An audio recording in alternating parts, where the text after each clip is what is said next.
Hoka, hey, Alita Army. Welcome to the Alita live stream of October the 15th, 2021. What changes do you want in the anime, manga, and movie? Where we discuss all things to do with the movie Alita Battle Angel, the source manga Gunnm, and the greatly desired sequels. I am your host, the Muskogee Creek from Denver, Colorado in the United States.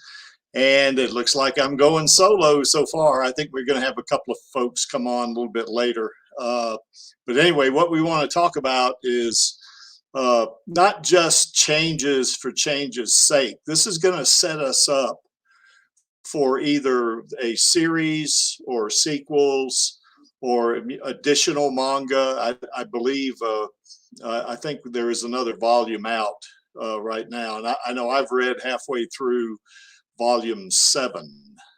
So anyway, that's where we are.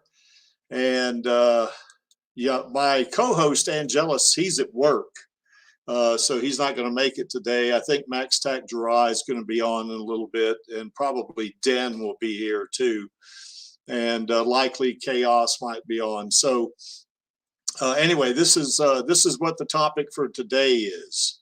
So we know we all love Alita.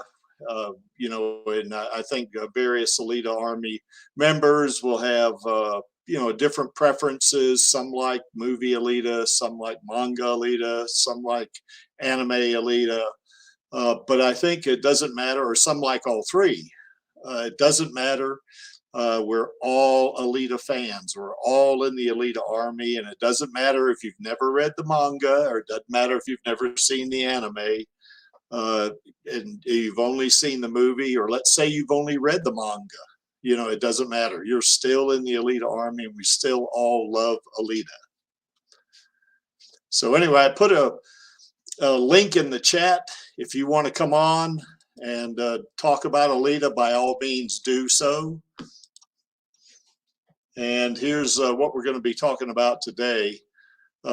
Certainly we're going to talk about, the anime. Do we want an anime movie? Do we want an anime series? Certainly there's the manga, and I believe, I know volume 7's out because I've got it. Volume 8, I have been told, is out in Japan, but it's got to be translated before we can get a hold of it. So the West. So anyway, that's it's still there. It's still, we're still getting new manga, so that's a good thing. It means Kashiro is actively engaged here. And then a sequel. That's what most of us want. In fact, the Creek doesn't just want a sequel. The Creek wants a trilogy or more. I mean, as many movies as, they can make. And long as the quality stays good too. I mean, I'd probably watch Alita no matter what, but as long as the quality's good, it doesn't matter. I'll watch Alita. Certainly I want Rosa to be, Rosa Salazar to be Alita, but if she's not, if Rosa can't make it for some reason, which I bet she can, she's going to do everything she can to do that. Because I know she really likes playing the character. But if for some reason someone else, had to play Alita, then I'd be willing to give them a chance. Now, I'd be looking at them like, you got a lot of, you got some big shoes to fill here, that kind of thing. So anyway, yeah, hello there, Alejandro Camago. It's good to see you too. Ash Blackwind, you too. Chaos, I sent you a link, so if you want to come on, you can definitely do that too. And here's what the Creek wants.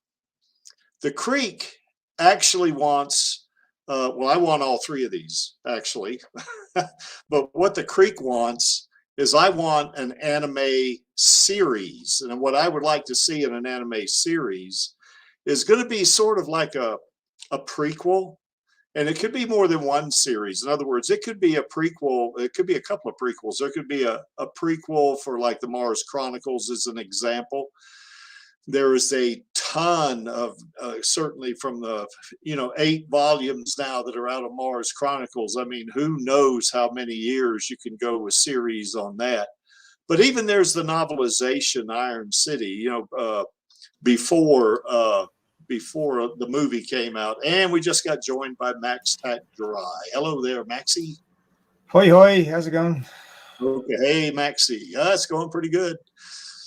Just started, so you haven't really missed anything except the Creek, kind of bumping his gums, which he's kind of good at sometimes. Practice makes perfect, as I say. Yeah.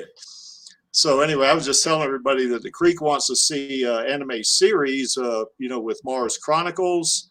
I would also not mind seeing a series with with that Iron City prequel, the one that doesn't have Alita. I don't know how successful that'd be because Alita's not going to be in that one, obviously. No. And unless they take it up to the point where Ito finds her in the scrapyard, and then that's it. That'd be the end of the series, obviously, or the end of that particular episode. And then, of course, I just got through talking about the manga, and certainly Volume 8, I guess. Who was Maxie? Was it you was telling me that Volume 8's out in Japan? It's not out. It's not out yet. I think it's early next month. Ah, okay. There's I hadn't thought he'd written enough for a whole nother volume yet, but apparently he has. Yeah. So the fan translations that I've been keeping up with probably aren't keeping up with these releases, but the story is continuing. It's a good thing. Yeah, it is, and the fan translations are probably off a little too, I would guess. So probably not much though. Look, from what I can tell, and I'm no translator, but from what I can tell between Japanese and English, there's a lot of it could be this, or it could be that, or it could be this, and raw translations often don't convey the same level of detail that a pure English version could produce.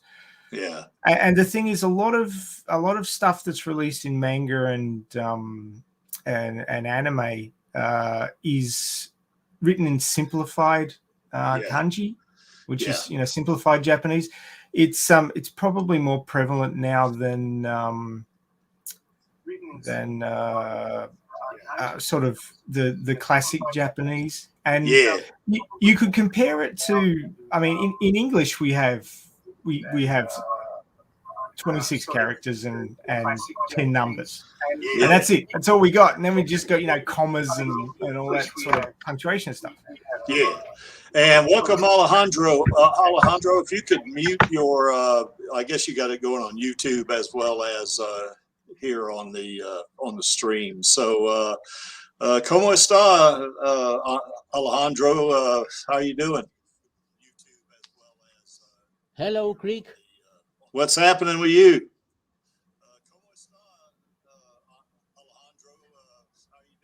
Oh, very well, thank you. I'm very happy to be with you in this time.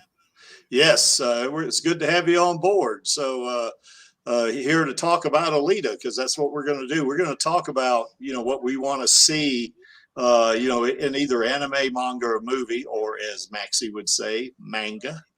And just to see how that's going to play into what comes next, like sequels. Certainly the Creek wants a sequel for sure, but the Creek is kind of a greedy old bastard. He wants, he just doesn't yeah, he doesn't just, that's right. I want it all, Jack. I want a trilogy, at least a trilogy, the Queen song, I want it all and I want it now. Yeah, that's it. Should be a theme tune. Yeah. Gosh, maybe I should do a video on that one too. So, yeah.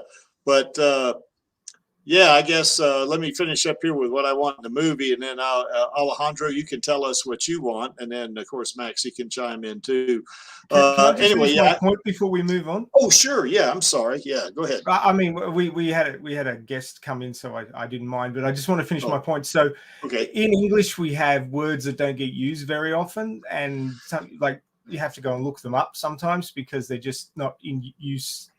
They're so rarely in use, or we have jargon. So depending on the field, you've got words that aren't in common usage, but have meaning within a field, especially like IT and things like that, which well. So I sort of compare those sort of words to the more complicated kanji in classical Japanese literature, which a lot of Japanese these days, especially young people, probably can't read. It would take them a lot of, working out what the words mean. But the Japanese language, from what I can see, and I'm no expert, but it's very it's not a word describing a thing. It's sort of a word describing multiple things with one word. So it's built in blocks. And one day I'd like to learn it, but I think my poor old brain's probably not going to be able to manage it very well. Well, you know what? It sounds really interesting. Yeah, I think one thing about Japanese too, the written language, to me, I mean, looking at the characters, it looks like those characters would also evoke some very powerful imagery, just from the way they look, whereas us dumb Westerners, we see a line of text, and a lot of it probably is left up to our imaginations, I guess. But it just seems to me that if you get somebody that's visually oriented and they read just a line of text, they may not get that same kind of imagery that someone in Japan who's reading in their native language sees those characters, and it's got a basal kind of reaction in their brain to evoke images. Anyway, that's kind of what I thought. Now, I certainly don't know anything about Japanese, that's for sure. So, well, for example, the names are all like, winter forest and all that sort of thing. It's all very evocative, and like we have John and Jack and Bill and all these sorts of things, and whatever they meant originally, if they did mean anything at all, sort of lost in antiquity. But the character names is like Winter Forest and Sun on Sea and all this sort of thing. That means something completely different to us than a name. So I mean, the context is hugely important as well, and just the idea that reading the text is upwards, not downwards, and that's from right to left. Yep, that's right. Not left to right. It just boggles my mind. So I think I'd struggle. Yeah, that kind of sounds a little bit like when you were saying how their names are. It's kind of like my Indian name is not really Muskogee Creek, obviously. It's Wisdom Seeker is my Indian name. So, and I guess because I seek wisdom, I suppose. That's what the chief gave me anyway. So anyway, the chief of the tribe I'm a member of. That's a pretty good name, actually. Well, I appreciate that. Yeah, the native Muskogee language, it's Hawassani Katiye is how you pronounce it, but Wisdom Seeker. And my brother, he also has the Indian name, and that's sees many visions, and that's because he's a videographer. So he sees a lot through the camera, Yeah, that's good. Yeah. So anyway, Alejandro, didn't mean to kind of go off topic there for a little bit, but of course we do that a lot on this stream, as you well know. What do you want to see, I guess, in what we have in the anime, manga, or movie, and how is that going to play into your desires, say for a sequel or additional manga or something like that?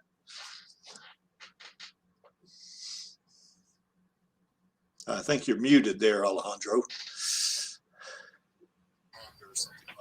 Well, I would like to check, for instance, do you hear me?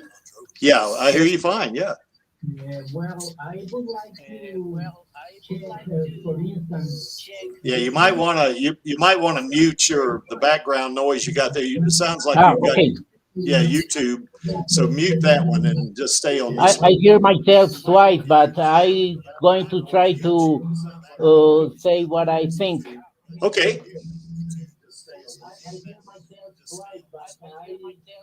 You just need to turn yourself right down on the YouTube. So turn that volume down.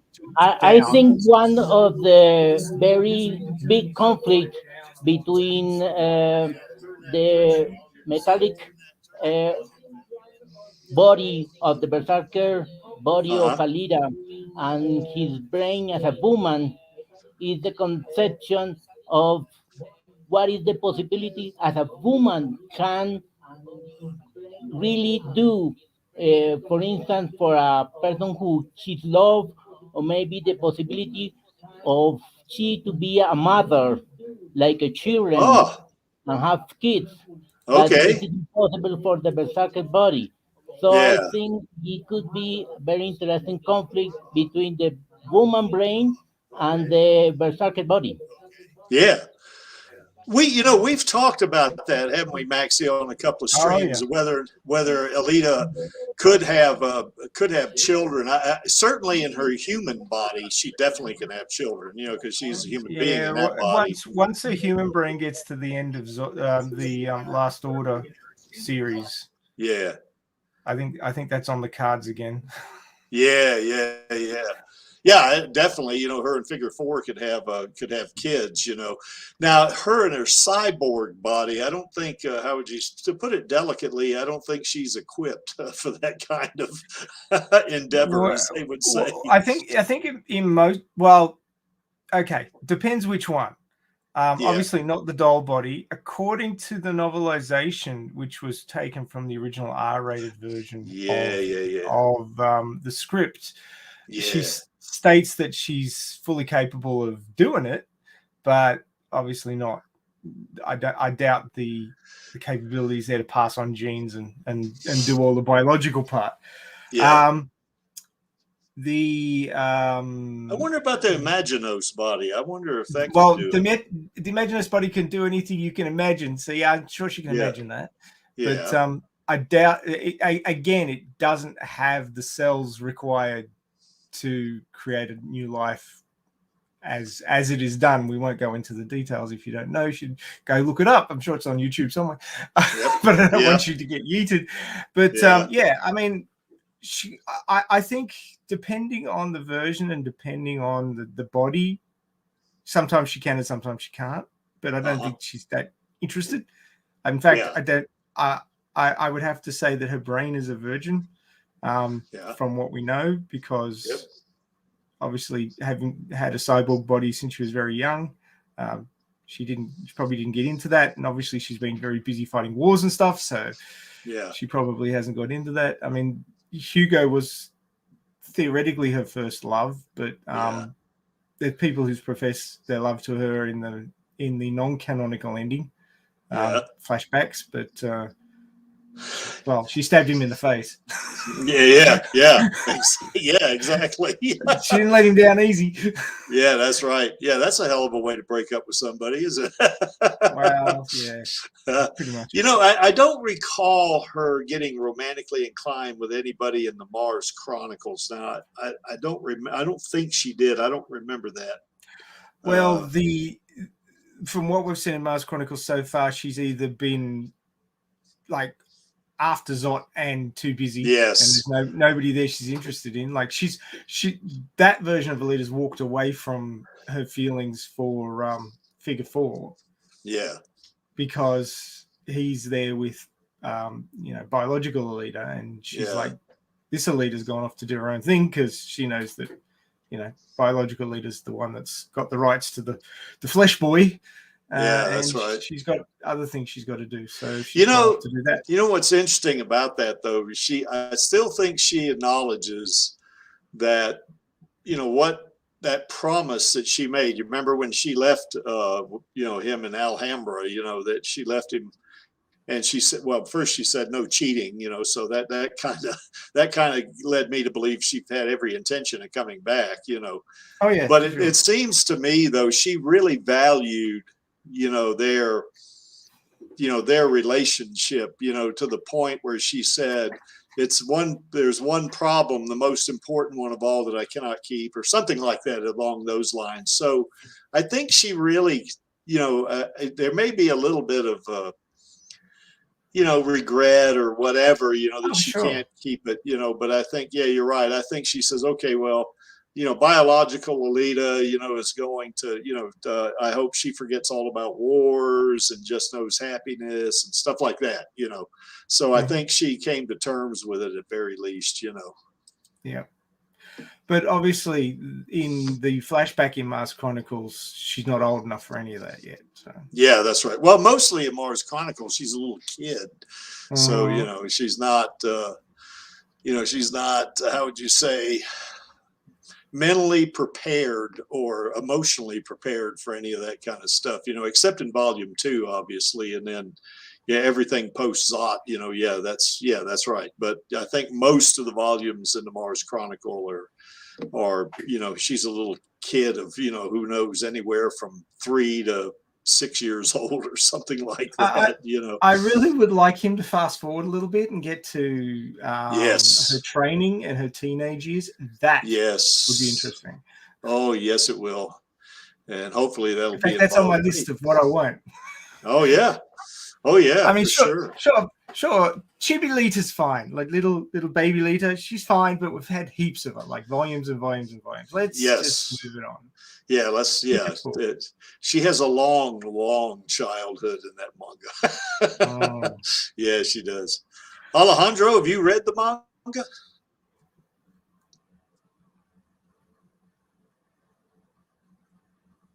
I think you're muted there, Alejandro. We can't hear you. But only the volume number 1. I think just started number 2, but a very few pages, not at all. Ah, okay. How could you put it down? I don't understand. Yeah. It was hard for me to put it down when I was going through the original series. Then I got to the Last Order, and I absolutely couldn't put it down. I just kept going and going and going. Now, I really liked the original series, but at that point, I'd never really read a manga like that. I mean, I had read graphic novels. You know, I read Watchmen and a couple of comic books, which doesn't compare to the manga in terms of depth, in my opinion. But anyway, I just, you know, it was new to me, the original series. And then by the time I got to the Last Order and Alita had those Imaginos bodies, I'm like, holy crap, she's great in these Imaginos bodies. So anyway, I think that was the point where they got the idea for the adaptive technology, where Nova was explaining to her how it worked and how it could be anything you can imagine, which is why it's called Imaginos. And I say that's where later and Jim Cameron got the idea for the adaptive technology in the movie. Yeah. Cool. Alejandro, a quick question for you. Ash Blackman just put up there. How do you feel about Robert Rodriguez and Rosa Salazar kind of, you know, being heavily engaged in Alita, and they're Hispanic? So how do you feel about that? Are you proud of it, or how do you? What's your feelings on it in general?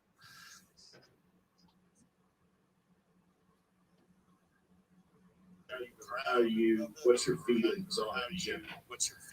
Oh well, I think the character of Rosa is very good because she expressed all the feelings, the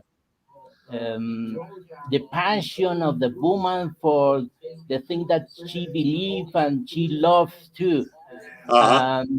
I think, as James Cameron and Robert Rodriguez have said in many interviews,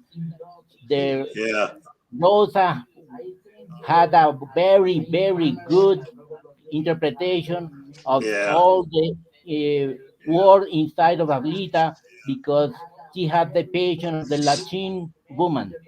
Yes.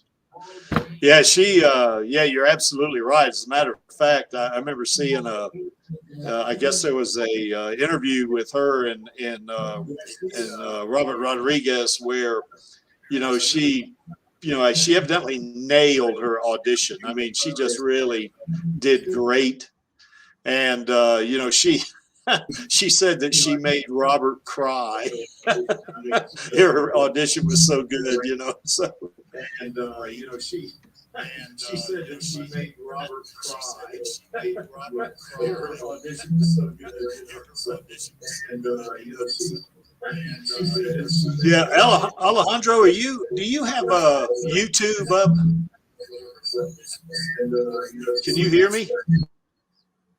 Oh, okay. He's probably not. He's probably not listening through StreamYard. He's listening through YouTube. He hasn't quite click that he's got to listen through. And talk through this part and turn the other part off. Yeah. Yes, I listen to you. Yeah, okay. Yeah, you probably want to, on the YouTube page, you want to mute that one and just listen to us here on StreamYard, because you'll be able to hear us. There's a delay. Fine. Yeah, it's going to be like a pretty significant delay, actually, anywhere up to 10 seconds, I think.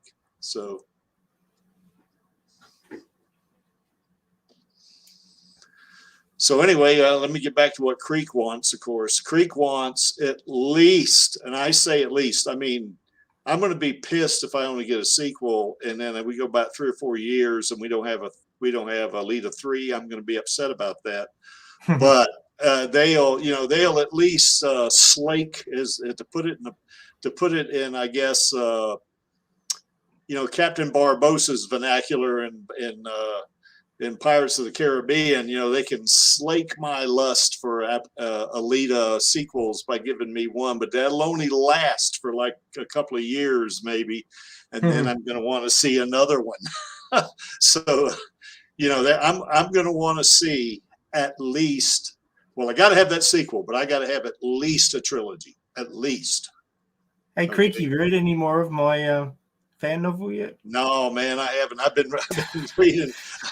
Well, first of all, I had to watch a certain scientific railgun because somebody I know signed me homework to watch that. So. You didn't complete it though. Well, I got through in half your assignment. Well, what I did see, at the end, I think it was episode 4, where she finally saw or met one of her clones. It was in the park or something like that. She was walking from one place to another. I can't remember. Oh, when she freaked out. Yeah. I saw that, so, it's kind of cool. She's kind of doing a Batman type thing. I kind of like that, where she's kind of sneaking out at night, hoping that, you're halfway up Mount Everest, man. You got to keep watching. Yeah, I know. Oh, yeah, I do. But last night I couldn't do it because I had to go strength training. So, But once you get to the end of episode 16, you will understand why I say that Tomikami Joe is a fucking hero. Okay, you'll understand. All right, cool. Yeah, I've been enjoying it though. I mean, I really love the way. Makoto Misaka, her roommate, Kuroko, what's her last name now? Shirai. Yeah, Shirai, that's right. Well, she'll kind of throw herself at her, and all of a sudden she'll either punch her or you'll hear a zap, electric zap. Yeah. It's really funny, Well, depending on the version you read or listen to, she's Makoto's known as either Bribri, which in Japanese is the sound electricity they reckon electricity makes. So it's Bribri, like zap, or in English it's zapper. Yeah. And like bug zapper, right? Yeah. and Kuroko's obviously bugging her and getting zapped. So bug zapper. Yeah. Yeah, exactly. So, well, she does get zapped like a zapper because she's always throwing herself at her, But one thing she does do is she kind of covers for, with the resident manager, and that's pretty cool, So Kuroko is a horn dog, but she's loyal. Yeah, that's right. Yeah, that's right. She is that. So anyway, got off of Alita there. Yeah, okay. So the Creaky wants an anime series. I would be okay with an anime movie. I'd be okay with that. But they got to give us a live action. It would depend a lot on who made it.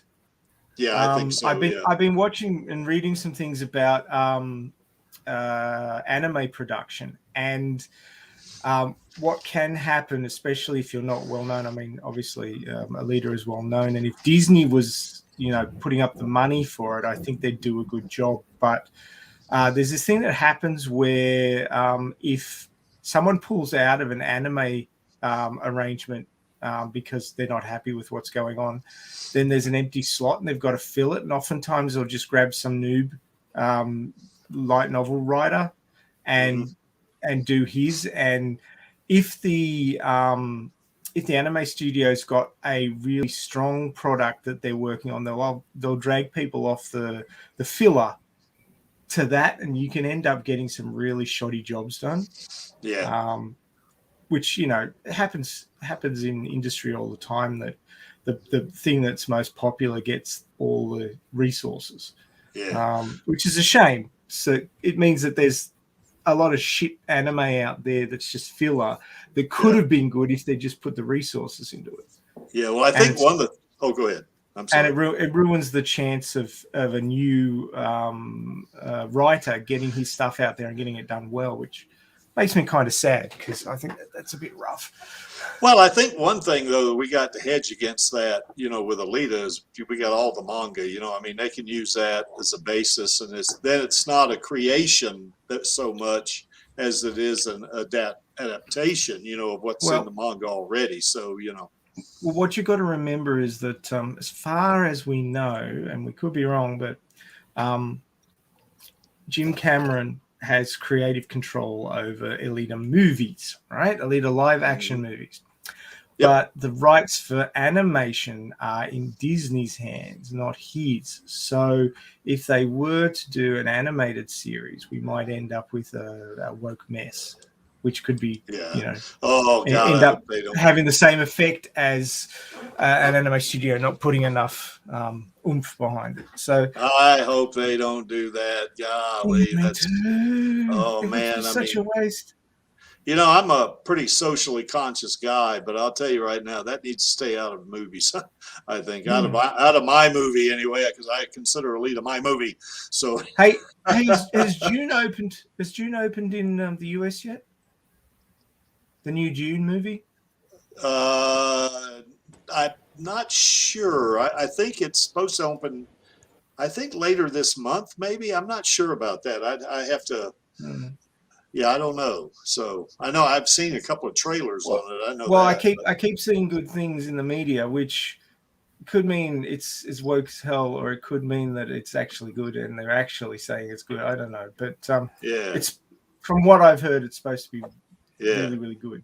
So one hopes that at least, depending on the production company, you can get a decent adaptation of things. Yeah. Which anyway, as I've said, which is what I'm always saying isn't message over story. It's always got to be story over message. Absolutely, yeah. So anyway, I think that very important is the quality of the screenplay, the libretto. I think it's very important aspect, because it's a key for the successful of the anime of the film. Yes, agreed. Let me welcome Thorasuma. Hola, Thorasuma, ¿cómo está? I'm assuming you're I think you're muted too, Thorasuma. You're gonna have to unmute yourself. It's at the bottom of the StreamYard window, bottom left button. Yeah. Well, she's been on before, so I don't think I can't unmute. Maybe her she had to run off and do something. Yeah, it could be. Let me see if I can. No, I can't unmute her. She's muted herself. So anyway, yeah, maybe she ran off, had to go do something. It's going to be right back. So no, I'm right here. Sorry. Oh, anyway, I assume that you speak Spanish, but my Spanish is so horrible. So if I offend, I'm sorry. No, it's fine. I do speak Spanish. Oh, nice. We got Jeff. Ya somos dos que hablamos español. Yeah. So anyway, we got two folks that speak Spanish on here. That's cool. I love it. Hey, Jeff Kunstler 99, how's it going? Oh, it's going. How are you doing? Pretty good. So, we're on here talking about, we've talked about several things already, but, you know, the main topic, of course, is what do we want to see in any future anime, manga, or movie, you know, and that includes sequels, you know, maybe more volumes of the manga, maybe another anime series or movie, who knows, you know, whatever your preference is. So that's where we are right now. So, and I think Alejandro and Maxie and I have chimed in, but let me ask Thorasoma, what do you want to see, Thorasoma? You know what's right. I want to see that they improve the manga when if they do make a series or they make a movie for a sequel. I hope they improve the manga in both updating the story to be more up to date to like our times right now, because obviously it is the basis of it are very timeless, as in like looking into the depths of humanity and following Alita as a wonderful character that has a lot to offer. But also the surrounding of Alita, I think, is what needs to be updated. For example, the manga on itself was, to be honest, pretty like basic in the when it comes to the original manga, not like Last Order or the Mars Chronicle, because I feel like they definitely improved on that one when it comes to the surrounding characters. But in the original manga, I feel like all the characters were either just like white, or they were like just like, oh, this one, the only difference for this one is that this one's human and the other one has trauma. And you know, like I feel like even though they did give us a few characters that were like disabled and like still funny and interesting to look at, they didn't really give us any characters of color that were interesting and in any way like related to Alita in a meaningful way. So I feel like they could add characters that could give us like an insight on how like this abysmal world that makes everyone suffer 100 times more than they would in our world, how it will influence those people in addition to how it influences the other people that we already get to see in the manga, you know? I still want to see the characters in the manga, but I still think they can add more. Well, you know, Vector certainly is a black guy. And who was that? Maxie, correct me, I can't remember. Who was Alita's tuner when she went in the motorball arc? I can't remember his name. S-Doc. Is it S-Doc? S-Doc is her, or Ed is her manager. Ed, that's right. Yeah. They can add more, though. Yeah. It's just two. Yeah, it's just those two. Yeah, exactly. So, yeah, that's right. So, and I think they need to put an American Indian in there too. Just saying. Yeah, fuck it. There is a character that could be an American Indian. It's Jashigan's mentor. Yeah. Who he visits in the scrapyard. Yeah. I think he could possibly be American Indian, but you don't see much of him. You know, and also Den and I have had this discussion about Figure 4. He thinks Figure 4 is more Polynesian, you know, but I was telling him, I said, no, you know, he could be American Indian himself, because, you know, he was saying, well, he goes fishing and stuff. And I said, well, there are American Indian cultures that go fishing. So, you know, I mean, Figure 4 could be an American Indian. I'm not sure about that, but, you know. Food is where you find it. That's exactly And they don't have to just, like, involve more, like, diverse people. They can also, like, show more diverse relationships. Like there isn't a single lesbian in the show, there isn't a single bisexual, you know, like I think Eli might have been bisexual. Who? I think Eli might have, you know, screwed a post. She was that horny.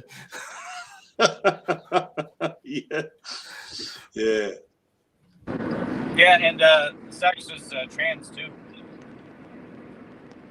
I do like that. I do enjoy that very much. But that's also not the original manga. I doubt they're gonna get into the Mars Chronicles or Last Order in the renditions on screen. So I'm trying to hoping. Yeah, I know. I'm hoping too. But I mean, we're already trying our hardest with the basics. So, like, if they could bring maybe like even take characters from those parts of the manga and just like bring them into the original and just show how great they are. I would love that. I think that will add on to the show's richness. And I think if anything, Alita could bounce off of them really well, because I mean, it's Alita. She does everything great. Yeah, she does. But you know, another thing I thought about Mars Chronicles too. The reason why I think it could be adapted so easily to a Disney series, because she's a little kid, anywhere from 3 years old to 6 or something like that. Now they'd be toning it down a lot, I am so sure. They would have to. Yeah, because they a lot of that stuff they couldn't put in being there. gunned down by the military. I don't think that's going to make it on Disney Plus. Yeah, I don't think so either. So I'd rather make it adult, make it hardcore, bring it to just people that are like above 21 or something. Yeah, but what you got to remember is that in general, people don't engage with major characters that are a long way from their age group. So having small children as the main characters and putting them through that shit, most people who are parents wouldn't watch it. It just doesn't work for them. It wouldn't ring true for them. The reason why, all the people here, if they've read the manga, will be okay with that is because we know the world, we understand the world. But if you're trying to bring in new fans, something like that's just going to be too traumatic. And not it could be. Well, one of the things about Disney, and of course I'm really keen on this since I own stock in Disney, but is that I want them to make money, and a good way they can make money, of course, is to have kids watch it. So and that's where they'd have to tone it down if they did a Disney series. Now, if they did another kind of series that's in the true spirit, of anime that you would see from Japan or whatever, then you're right. They could not do that. They would, because it would be, it'd be more dark. It'd be probably gory in some places. Well, it would be gory in some places, but that kids couldn't watch that. It wouldn't be appropriate for them, I mean, stuff that you can get away with in manga, you can't do on the screen for a large. You can't do it. You've got to remember that the Gunnm is a niche manga. It's never been huge, and that's because of some of the content is just not for everyone, not for a lot of people. It is true. It is true cyberpunk, though. I mean, it is harsh, and the people who aren't squeamish really appreciate it because it's not Days of Our Lives. No, it's a long way from that, I think. I've seen some tweets where they want to bring Hugo back. Some of them, I don't want that. No, that can't leave the little scumbag dead.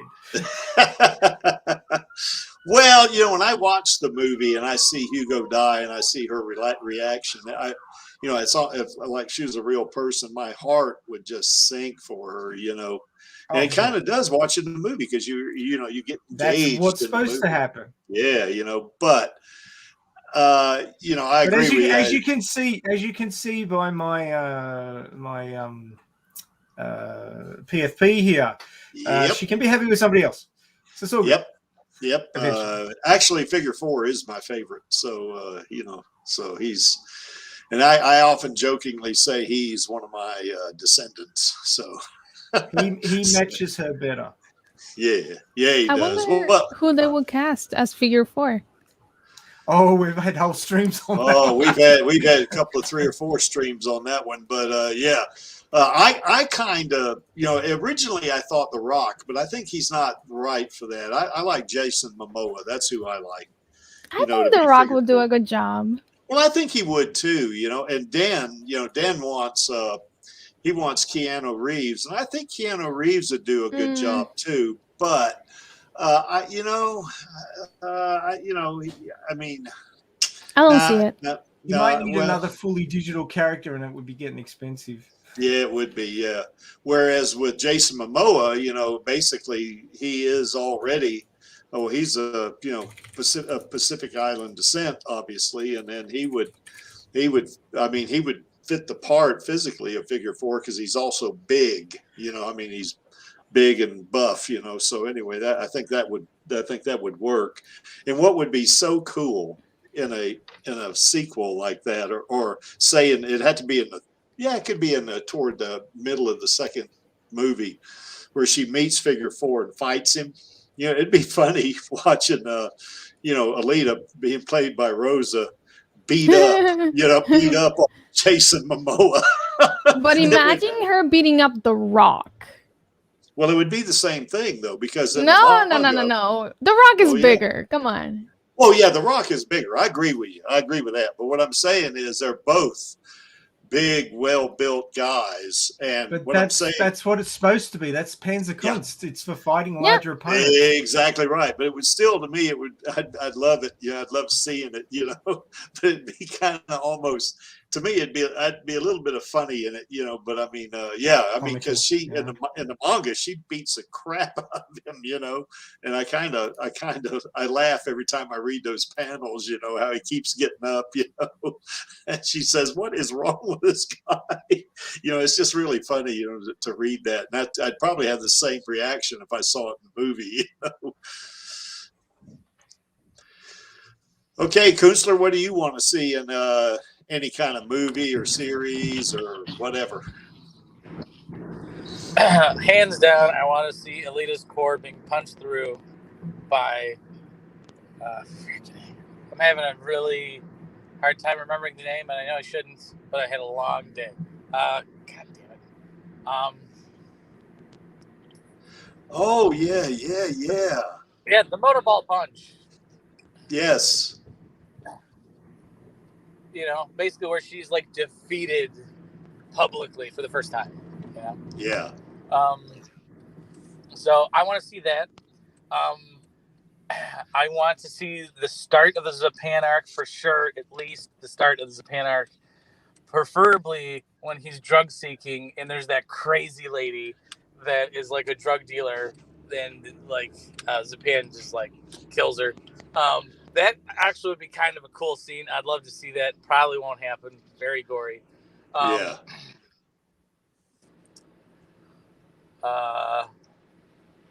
Let's see. I don't know when he cut Tanji in half. I mean, it wasn't gory because they certainly they didn't show a lot of blood, but you could imagine what that had been like. You know, cutting somebody in half. You know, with that Damascus blade. You know, that'd be yow. You know, that would probably be blood everywhere. You know. Yeah. So, but and then one other part that I absolutely want to see, and I had it in my head, but. Gosh. Oh yes. If they get there with this, if like Alita like runs away, and I want to see Ito searching for her and nail someone in the balls with a pipe. Okay. Remember that scene? Yes, I do. It's a funny scene. I want to see it. Yeah, it is. Yeah, it is. I found it hard. Excuse me. I found it hard to include that bit because the dynamic between Alita and Ito is not the same as it was in the movie versus the manga. I think that's a good thing. I mean, it's a different interpretation, and that's okay. There's nothing wrong with it. I think this is an improvement. I would love to see it like shot for shot the way it was in an anime form, or even movie form, because I am so all about the gritty, just nasty world of that place in the book. Yeah, me too. So I mean, again, I like the movie. Yes. Would I appreciate it if they did like full on like hardcore like faithful interpretation, which is not really possible? Yeah, sure, I would love to see that. But this is where I do prefer the manga over the movie. That's just me. But the movie's great, and it would be cool to see nail someone in the balls with a pipe with cement. I just or that rocket hammer. Either that or crush someone's head in. Yes. Hammer usage would be cool too. But the two big ones is the core punch through, the start of the Zapan arc. Yes. Those are the two things that are like a must. Yep. You broke up a bit there, Jeff. Yeah. Could you just repeat that? You said something about something at the start of the Zapan arc. Yeah. Yeah, no, I was just saying the start of the Zapan arc is what I want to see, as well as the punch, the core punch. So what do you call the start of the Zapan arc? What he's with Sarah? Basically, where's Japan starting to go nuts, and Right. Alita's got to start to go after him. So I don't know if they're going to be able to complete those two things within one movie. I just don't know. You know, you clearly haven't read my fan fiction yet. Yeah. Well, you know, one of the things about that, you know, what I'd like to see in the Japan arc is I'd like to see it where he starts out where he's with Sarah and he's working at that it's like a shelter. Yeah. Read my fucking writing, will you? It's in there. Yeah, I know. Well, I've only read half of it, and that's because I keep getting assignments from somebody. I've given you one whole assignment. So anyway, yeah, but I'd like to see him. You know, I'd like to see that Japan arc also, and I would like to see him in that. You know, where he's, you know, working with those folks in that charity thing, whatever, with Sarah and all that, and then he kills her, you know, because he goes nuts. You know, I want to see that too, Kunstler. Yes.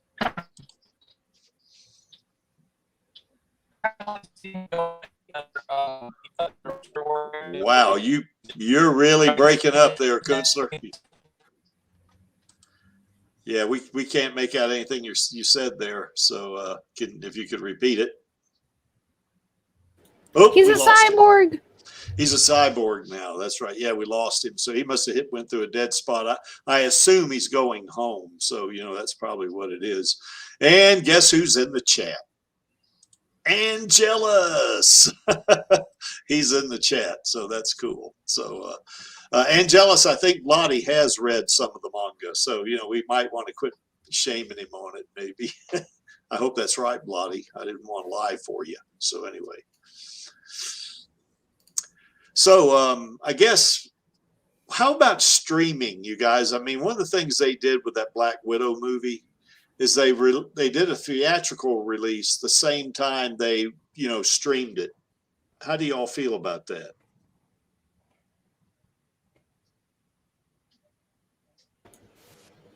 Sorry, I didn't really understand what you said.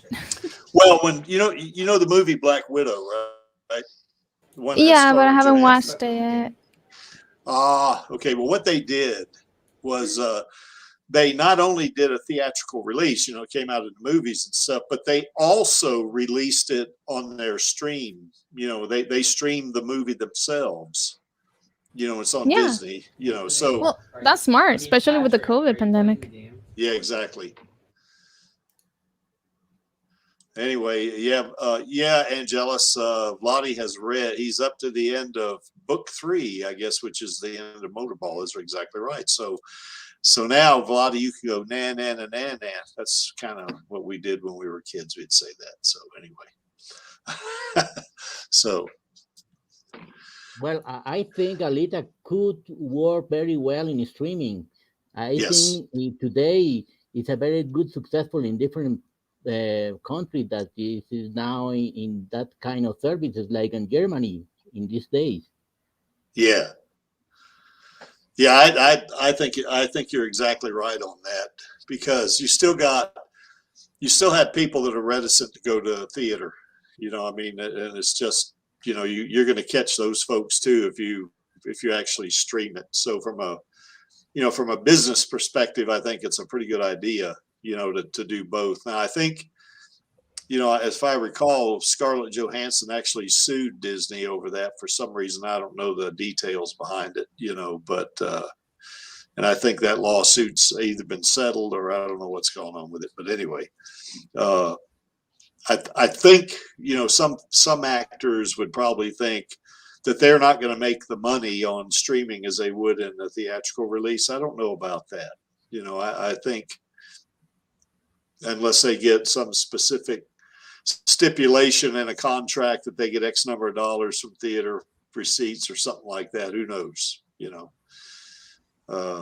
that could have been the case here. Maybe I think that the projection in movies, the value added is the technology, like the 3D dimension, or maybe the IMAX, or a very great technological aspects. But in fact, I think the streaming, people love streaming. Yeah. Yeah, I agree.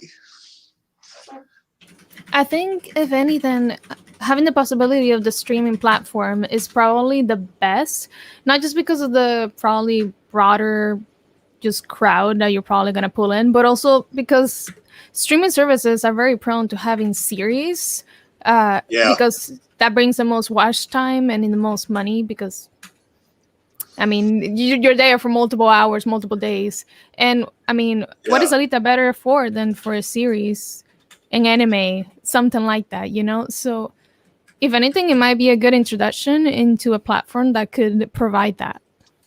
Yeah, and I think, too, with movies, when you stream them, they don't put, they tend to not put commercials in the middle of the movie, you know, where you might see some commercials, particularly on Hulu. You know, if you're on there, you'll see. Well, I guess they do it on movies too in Hulu, but you know, they'll have these commercials, you know, that come on at key points, you know, or you know, whenever during the actual, you know, series or whatever during that episode, they'll have commercials. Whereas with a movie, I think the tendency is not to do that. I mean, they may do like commercials previous to that, you know, maybe a promo or something like that, but they, at least, I could be wrong, Max, you probably know more about this than me, but you know, they probably don't do it on movies like they do with a series. You know, a series is kind of like watching on television, almost regular, like you were watching network television, you know, where they all depends on the sector of Disney, because you know Disney's a huge multi-tentacled beast, not a combined whole. And it depends who's running that section and what their agenda is. And studio interference is studio interference. It's always been there, whether it's to inject a particular political or social message into a otherwise enjoyable story. And you know, a lot of these studio execs are quite arrogant. They think they know best and they fuck things up. And they've done it. They've been doing it for years. I mean, you go to Wikipedia and look at some of these movies that haven't done well, and you'll find out it's because of studio interference. Yes, and that's right. They've gone, no, that won't sell. We'll cut that out. And they've just screwed the creators over. The creators have got this vision. They're telling this story and it's working. And then the studio goes, no, we'll take this out. We'll move this character here and we'll do this. Then we'll kick you out and get somebody else to finish the filming. And it's like, how is this going to create a good story? What do you? Well, they kind of did that with Alita, didn't they? I mean, they cut out 30 minutes of it, didn't they? To get it down to 2 hours. That was because they knew they couldn't get the $250 million it would have cost to finish it if they'd gone for the 2.5. Yeah. Anyway, Alejandro and Thorasumi, y'all have some fans out there in the chat. That's pretty cool. How did you get chat? You mean forever? Sure. I don't have any fans in the chat. Yeah, I don't either. I don't have any fans in the chat either. Get owned. Okay, so anyway, you know, I would like to talk a little bit about the series. Okay. Rosa has been a great successful, like Undone. Yes. It's a wonderful series. You can see it in the Prime of Amazon with a very high technology in rotoscope, with a very interesting character, and the history is wonderful. And the new one in Netflix, the brand new cherry flavor. What a great performance of Rosa in this series too. I think she could have a series of Alita in the same way. It could be a very great successful in that kind of services in streaming.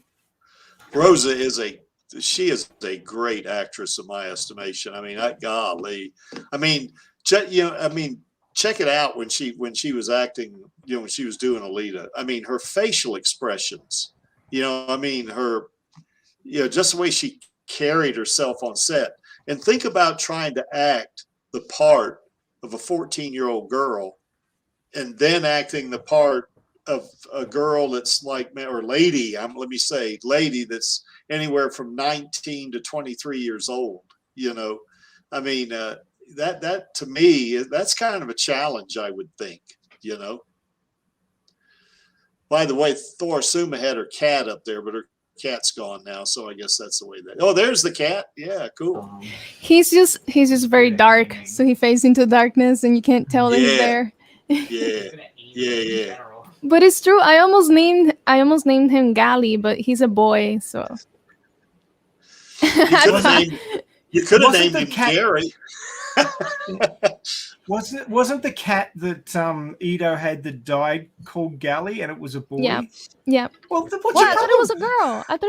No, what? It was a boy. Go back and read your manga. Come on, Thor Suma. I'm very disappointed. Excuse me, I have a full-time job. I barely have time to do this. It's in the first chapter. I know, it's been a long time. It's been a long time. He's gonna hook you, Thor Suma, if you don't watch out. He's gonna hook you in.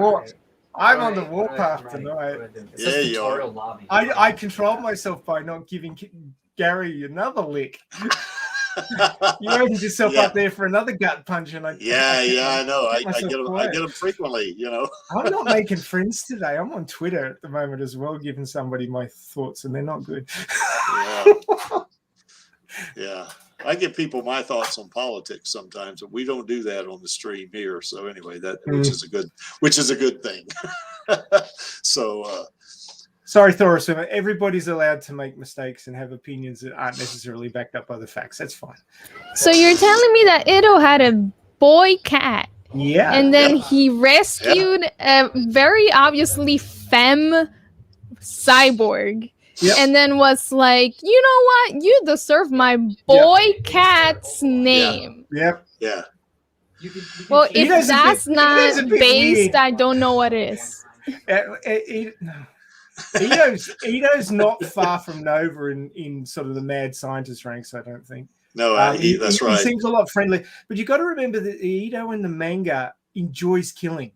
Yeah, he does. He's not your simple, happy, friendly guy.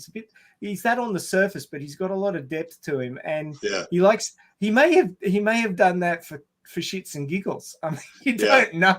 He knew nothing about Alita at the time. Well, you know, another thing about him in the manga too is that he is, you know, Ito's very, he's very athletic. He's a good fighter. You know, I mean, we didn't get to see much of.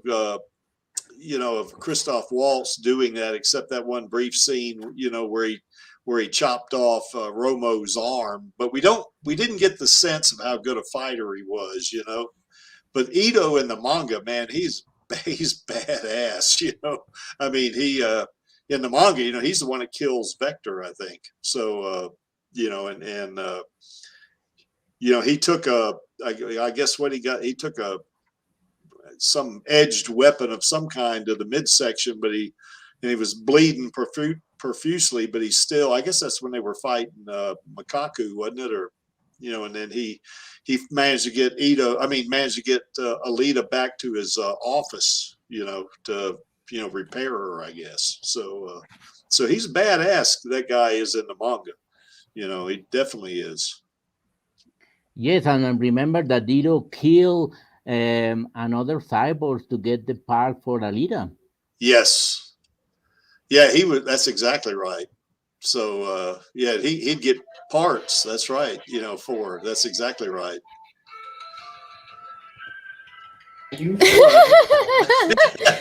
Yeah, I'm here in the X-Files. So yeah, I love it. Yeah. Oh, sorry. This is my phone ring. No, it's again. okay. No, it's all right. It's no problem. We are totally, how would you say, you know, ad hoc on this show. Anyway, it's no problem. Yeah, I agree. I think they need to give Ito back his heroism, because he can be a very supportive, caring dad and also be a hero. Like, come on, guys. Well, in the we can make this manga, happen. Well, in the mangas, he's a lot younger than he is in the movie. You know, the movie he's in his 60s, but in the manga, was he in his late 20s or early 30s? Isn't he, Maxie? I know, but he's a genius. He can figure it out. He'll get like a exoskeleton, freaking help him hold a giant ass axe. I don't know. He'll do it. I believe in him. Yeah, I like Christoph Waltz, so he's real good. He's a great actor. So. And, you know, they had such good actors in Alita, too. I mean, they were all, you know, excellent. You know, and I would dare say Rosa held her own with all of them. You know, I mean, in terms of ability. I mean, Jennifer Connelly's a great actress herself, you know, and Mahershala Ali is also a really great actor. You know, I mean, they're super good, you know, and she fit right in there with them. So. Yeah, I also hope if they do a sequel, they improve this whole mind control arc they got going on, because I didn't really like it that much. I just thought by mind control arc, do you mean the Ouroboros? Well, they did the whole like freaking what was his name? Is escaping my mind. Nova was controlling the mind of. I thought it was just because it was Friday night. What was his name? You just said it. I don't remember. The guy on top of the factory. Oh, Vector. Oh, Vector. He was controlling Vector's mind from, like, on top of the city somehow. I didn't like that whole movie. Oh, no, he wasn't controlling his mind. How that works is you have a chip implanted, and it enables, through using technology, it enables Nova to take people over. And that's the whole watcher behind the eyes thing. Yeah. Yeah, but that wasn't in the manga. Telepresence. Yeah, the telepresence chip. It's actually, the idea is taken from the viewing rooms in Motorball, where you could actually put this headset thing on and see and hear everything that a motorballer saw and heard. I know. Just like you with that motorballer. I know, but I wish they had done it in a way that was more like, it felt so, like, it felt like they were just shortcutting to it rather than it being like this very interesting look into the technology of this very interesting world. It felt more like they were like, well, we want him to be controlled, but we don't want to like put too much effort into it, so just change his eye colors and make him talk weird, you know, like. Well, they did that for effect. I didn't really like that. I suspect that it was a way to get Nova involved without having him come down from Zalem. Yeah. And as a cyberpunk trope, it is very on par with everything else that was happening in the manga. It's just a different take on it. I mean, I would have preferred that they hadn't made Nova the boss of the evil overlord of Zalem anyway, but that's the route they went down. And I think they went down that route because in the manga, there's no true villain. There's crazies. Yeah. And there's people running small groups that are, you know, pissing everyone else off. But there's no true villain. Like, everybody's got a reason to do what they're doing, and their methods are the problem. And what they think about other people. And it's always been a way, you know, in human society that the strong trample the weak and think they're doing the right thing and rah, rah, rah, you know. And that's sort of what it's showing. That kind of makes it more like realistic too, doesn't it? Because, you know, that kind of villain hero type thing, that's kind of very binary, isn't it? I mean, it is, but that's what people expect from a movie, especially Western audiences. They expect there to be a bad guy that has to be defeated. I don't like it. I don't like it. They could have just made the back. Okay, I know you guys don't like being political, but I'm still gonna say they could have just made like the hierarchy the bad guy. Like, that's the real bad guy in our lives. How about relatable? Hello, do that. It's already part of the manga. Okay. But the problem is that moviegoers expect to see a bad guy who gets defeated, and that was one of the complaints about the movie. Oh, she doesn't defeat Nova in the first movie. And it's like, yeah, but that's like watching Star Wars Episode 4 and saying, why didn't Luke kill the Emperor in the first movie? It's like, because it's the first movie. 50 caliber. Well, here's another thing too. That was because they were going for that. Izzy. They were going for that whole franchise thing, and that's what we want with Alita. We want a complete franchise. You know, let's go for 6 movies. That's what Creek thinks we should go for. I think we have a lower expectation of viewers than we should. I mean, yeah, I guess some people want a bad guy, but most people are just there for the fun ride, I think. From a creative perspective, I agree with you, but from a financial perspective, they need to get as many bums and seats as they can, so it's got to have a wide appeal as it can. And Disney's well known for sticking to formulas. Like you can actually take most of their movies and say, okay, at 37 minutes in, this will happen. At 48 minutes in, this will happen, and it does in every single one of their movies. Well, plus or minus a couple of minutes, yeah. And people don't know that they're being fed a formula because, you know, one's a lion on the prairie and another one's a princess in a fantasy land. But the story construction is the same and people get used to it, and that's what they expect. And they enjoy it if they get what they expect. That's for the general populace. Now, there's actual art lovers and story lovers out there, people on this panel included, who don't want formula. They want to be surprised. They want to see something new. But that's not the bulk of people. The bulk of people want to go to a movie and it works for them because it's formulaic. And that's why Disney had done so well with their movies up until recently, when they injected all this woke crap into it and ruined the story. And that's when they got into trouble, because people weren't enjoying it anymore because they were being lectured to, not entertained. Well, from a financial perspective, you know, when you think about how successful Disney's been since the 30s or 40s, you know, so successful that they've got a Disney World down there in Orlando. And I don't know if you've ever been there, but it is freaking massive. I mean, it's difficult to get. You couldn't get through that thing in one day, you know. Plus, they got Epcot, you know, and then of course there's Disneyland. I don't know, and there may be other Disney properties, you know, internationally too. I don't know. I don't know if they got one in Australia or not, or maybe they might have one in Spain. You know, they might have one in Germany. Who knows where they got them? Isn't there one in Japan? I don't know. Might want to Google that. So, you know, Disney Japan, you know, see what it says, you know. But I wanted to Google that right now just to see while y'all are still talking. See whose Google foo is quicker. Guess what? They've got a Tokyo Disneyland. I told you. Yeah, they do. Yeah, I didn't know. It comes out in anime all the time. France, Japan, Hong Kong, China, and Hawaii. You got to be damn successful. I don't know if you guys ever been to Disneyland or Disney World, particularly. Holy crap! The cost to put something like that together, and of course they make money on it. I mean, think about that. They did until the start COVID got them. Yeah, that's right. Until COVID got them. But God Almighty, I remember. Now this guy is gonna. You guys are gonna love this. But back in 1976, I went to Disney World with a girlfriend, and during Bicentennial Weekend, that's where the United States turned 200 years old. And you should have seen the people there.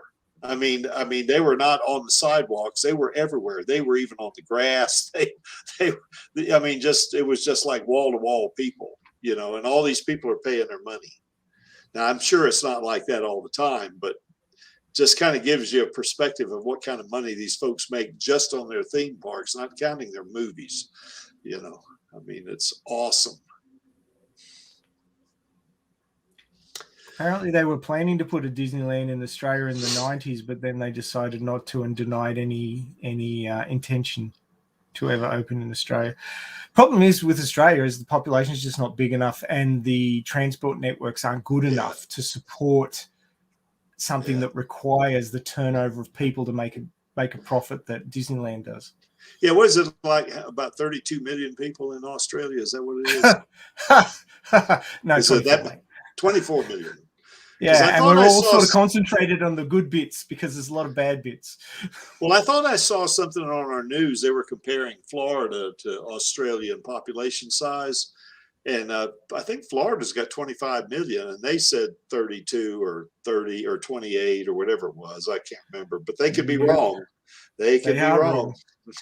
It's only about 24. It's only risen a few million in the last couple of decades. It's not. Yeah. Well, you know why Disney hasn't put a Disneyland in Australia? It's because of them big ass spiders you guys got. You know, that's why. They could make a ride out of them. Yeah.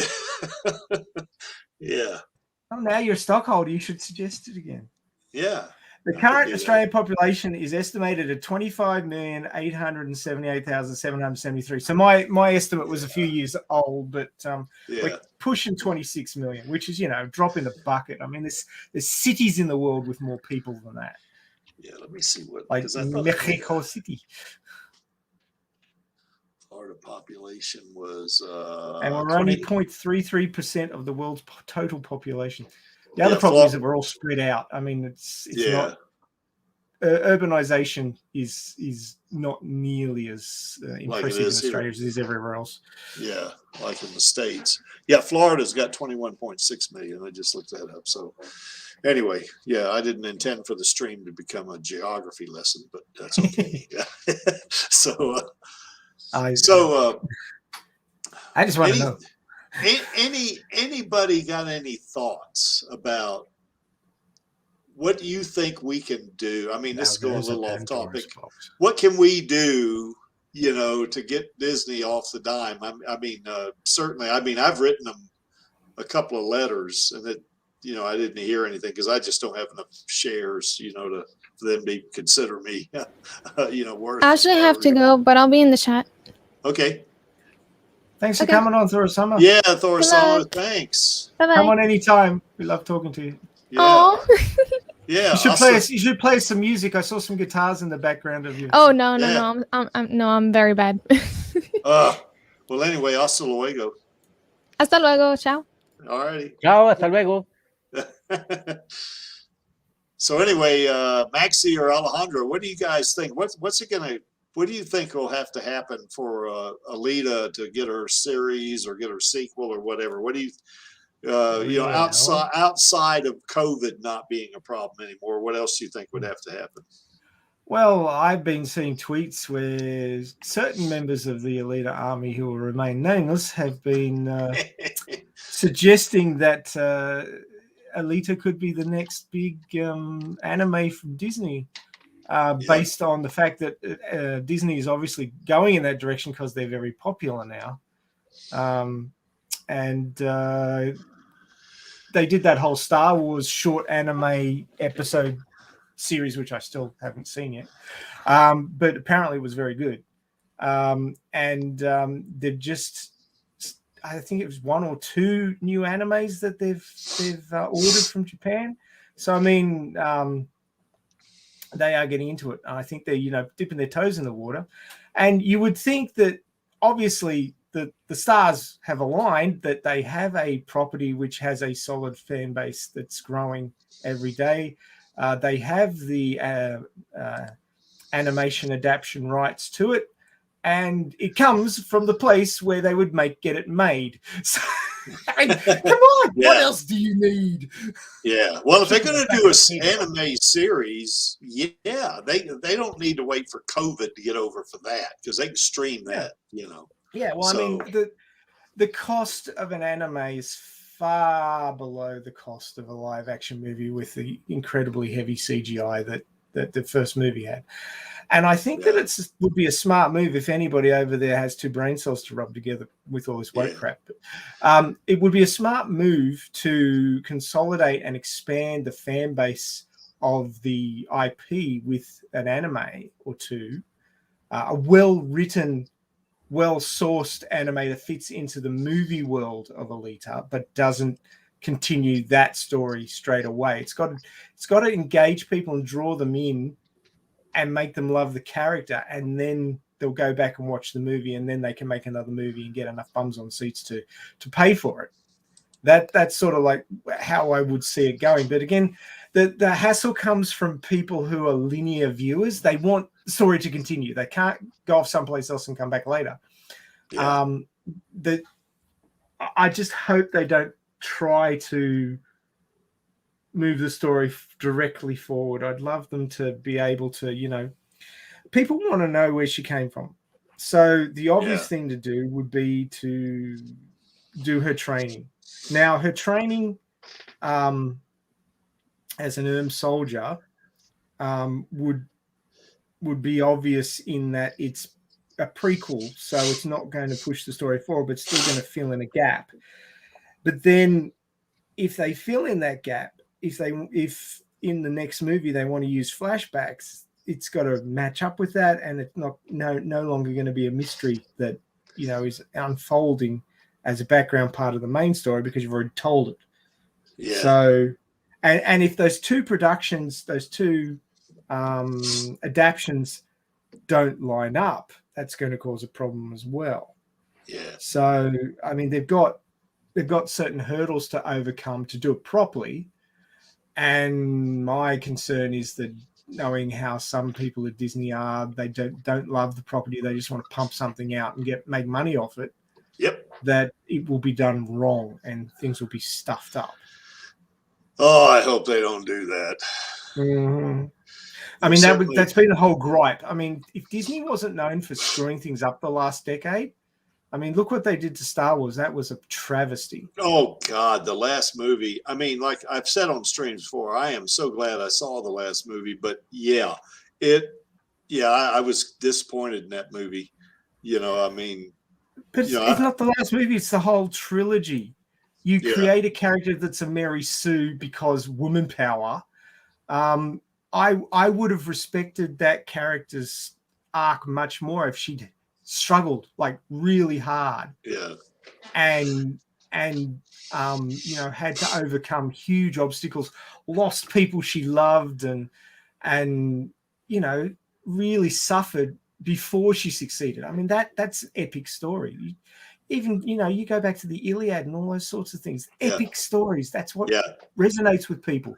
Well, Easy lives don't make good stories. Yeah, that first movie that character Ray was in was actually a good start towards something like that. No, it wasn't. It was a rehash of episode 4. Well, that was one of the things I didn't like about that one too, though, is it was kind of like Mike Reyes says, here you got, why is there always got to be something about Skywalker? Skywalker's got to come back all the time, But what I mean is, Maxie, is that they could have taken that and gone a different route. They could have taken that movie and made it, a very good first step. And instead, what they did at the end of the movie, she finds Luke Skywalker. I mean, that was, I kind of like Luke Skywalker and all that, but, it would have been better, I think, if someone new had showed up on that one, somehow. It wouldn't have the impact. See, when you're extending a highly successful, well-known franchise for decades, childhood after childhood, Gen X, Gen Y, millennials, all of them have watched Star Wars, so they're all invested, right? Yeah. If you try and feed them something new, it's like trying to feed a 4-year-old a meal that they haven't had before. They're going to turn it down. Like steak. This is not what I'm used to. I want what I'm used to. So the studio execs and the writers are locked into that. They've got to bring back some nostalgia. That's what sells, right? But what they did was they got a they got a direct, like, I'll take one step back. When Lucas sold Star Wars to Disney, he also gave them the option to use his next trilogy that he'd already mapped out, right? And they said, "Oh yeah, we'll take that on board and we'll give it a good look." And because he picked Kathleen Kennedy, who to become his replacement, who he thought was respectful to the canon, she wasn't. She didn't give a crap. She was all about her message, woman power. Yeah.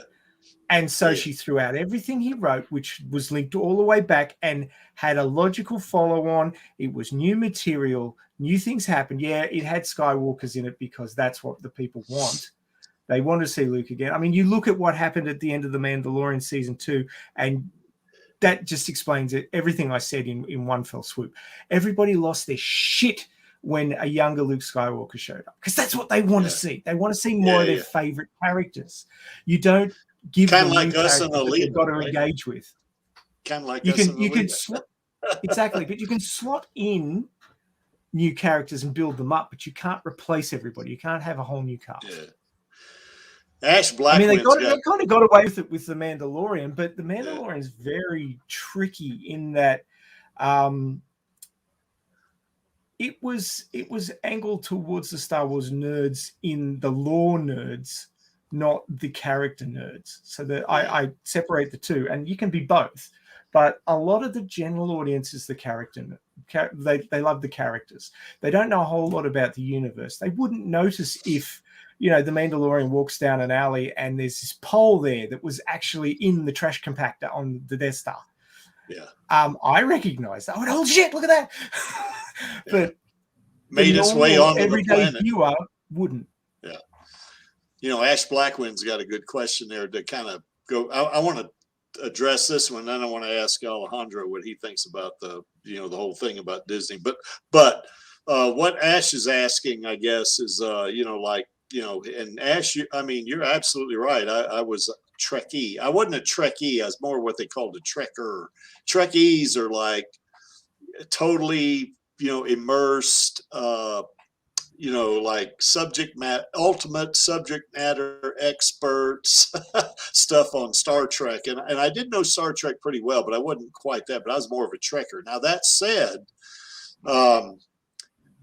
yes, the Star Trek, the original series, was more of a kind of had some, moral messages to them that I think, well, I'm trying to be reasonable here, but they had moral messaging going on. I thought that worked really well with the stories that they were telling, and I think that said, I really liked The Next Generation a lot, on television, and the first few movies, I liked them. The last couple to me kind of drug a little bit, but I kind of liked both of them. I mean, I wasn't just, there was an old saying you would get back in the 70s and 80s. Is it Star Trek or Star Wars? Well, we talked about that when Mike Reyes was on. Why can't it be both? I can like both franchises because I'm a human being and I can like what I want to like, So, and that's kind of the way I felt about it. I really liked Star Wars a lot, especially the first, episodes 4, 5, and 6. And the first, what they called 1, 2, and 3, and I even liked the one that Ray was in, the first one, to a degree. I thought there was some things there that could have been done better, but the last one I was disappointed in. I was very disappointed. I believe the term is a hot mess or a dumpster fire, depending on what side of the country you live on. Yeah, but anyway, in terms of politics, though, Ash, Star Trek really didn't get, it wasn't overt. Politics wasn't in overtly. You could catch a little subtlety in there on a couple of things, but, it wasn't overtly political, and neither was The Next Generation. It wasn't overtly political either, at least I didn't see any overt political messages in it, so. I'm sure the Borg represented some giant company conglomerate or something. Probably, yeah. Anyway, Alejandro, what do you think? What do you think Disney needs to do to get off the dime on this to get either a sequel or a series going, or who knows what? What do you think is gonna happen here? What's your take? Well, I think that for the market, it's very important to see the heroines, the paper of the woman in a very different aspects, like the human, like a hero, like a person who is compromised with the environment, with the future. with their spirit too. So I think Alita has a very different aspect. It's like a kaleidoscope with a very different visions that with a very high richness for people who wants to see many different aspects of Alita in different aspects that people love. For Yeah. instance, in the romantic aspects, uh, also there are many girls that she would like to see Alita with Hugo again.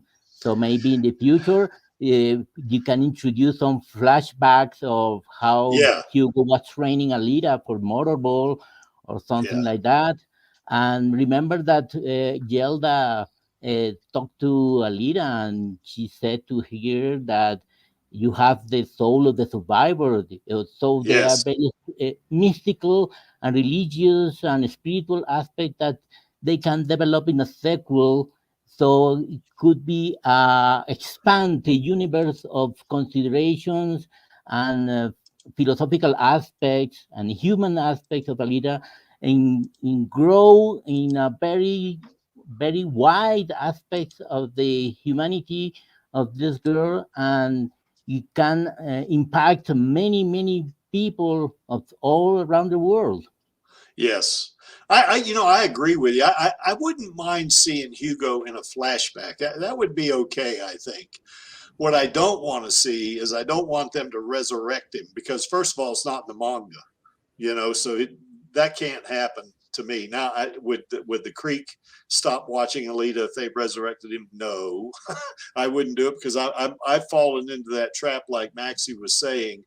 I like my characters and I want to see my characters, and Alita is definitely, the number one character in that franchise anyway, so yeah, I'd watch it, but I don't think it'd be right for them to resurrect Hugo. I do think it'd be okay though for flashbacks, particularly like you were saying, where he's training her, to for the motorball tryouts, for the second league. I would have no problem with that. I guess I guess I didn't like Hugo that much in the movie after I found out how he was dealing with Vector even after Gawishka tried to kill Alita and all that stuff. I didn't like him at that point, but he did come around, at the end, and I guess I was okay with that, but now he's dead. He needs to stay dead, except Yes. maybe in flashbacks. He can be in a flashback. That's fine, but no, he can't. They can't resurrect him like they did Mr. Spock, in Star Trek 2. They can't do that. Or No, 3 or I whatever think it it's a was. bad idea to resurrection of Hugo. Hugo is dead, and Yes. I think for the history, Hugo is like an something like a stop the growing of Alita because Yeah. she must to hide with him for every Iron City in order to protect him from the factory. So she has the mission to defeat Nova Yep. because it's the dragon that must be slain that Gelda said to her when she remembers the training. So she got that mission, but also she has to develop more about the whole humanity and the spiritual aspects. So I Yeah. think they got more a wide universe, bigger alone that with Hugo. I think. Yeah. Yeah. I agree. I agree. Move on from Hugo. We've had enough of him. Yeah. He's dead. He needs to stay dead. And I'm sorry if we got Hugo fans out there. I mean, I get it. It's fine, but they need to stick to the story. I think. So I want to see Alita get with Figure 4. That's what I want to see. So anyway, that'd be pretty cool. I think I definitely want to see them fight. I want to see Alita just stomp him in the ground and they get together. That'd be funny, I think. So anyway, you guys, everybody out there, I put a link in the chat again. So if you want to jump on, there it is. There's the link. So just click on it. You can come on here and talk about Alita. That means you, Odd John, if you want to get on. So You know, John says there's one neat thing here too about this. He loves how they've outlawed guns, you know, in the Scrapyard or Iron City in the movie. You know, that's kind of goes counter to what, you know, how it is here in the U.S. You know, we got one of our tenets of our Constitution is that Americans can have guns. Well, guess what? I guess Iron City is not America, is it? it's somewhere else. So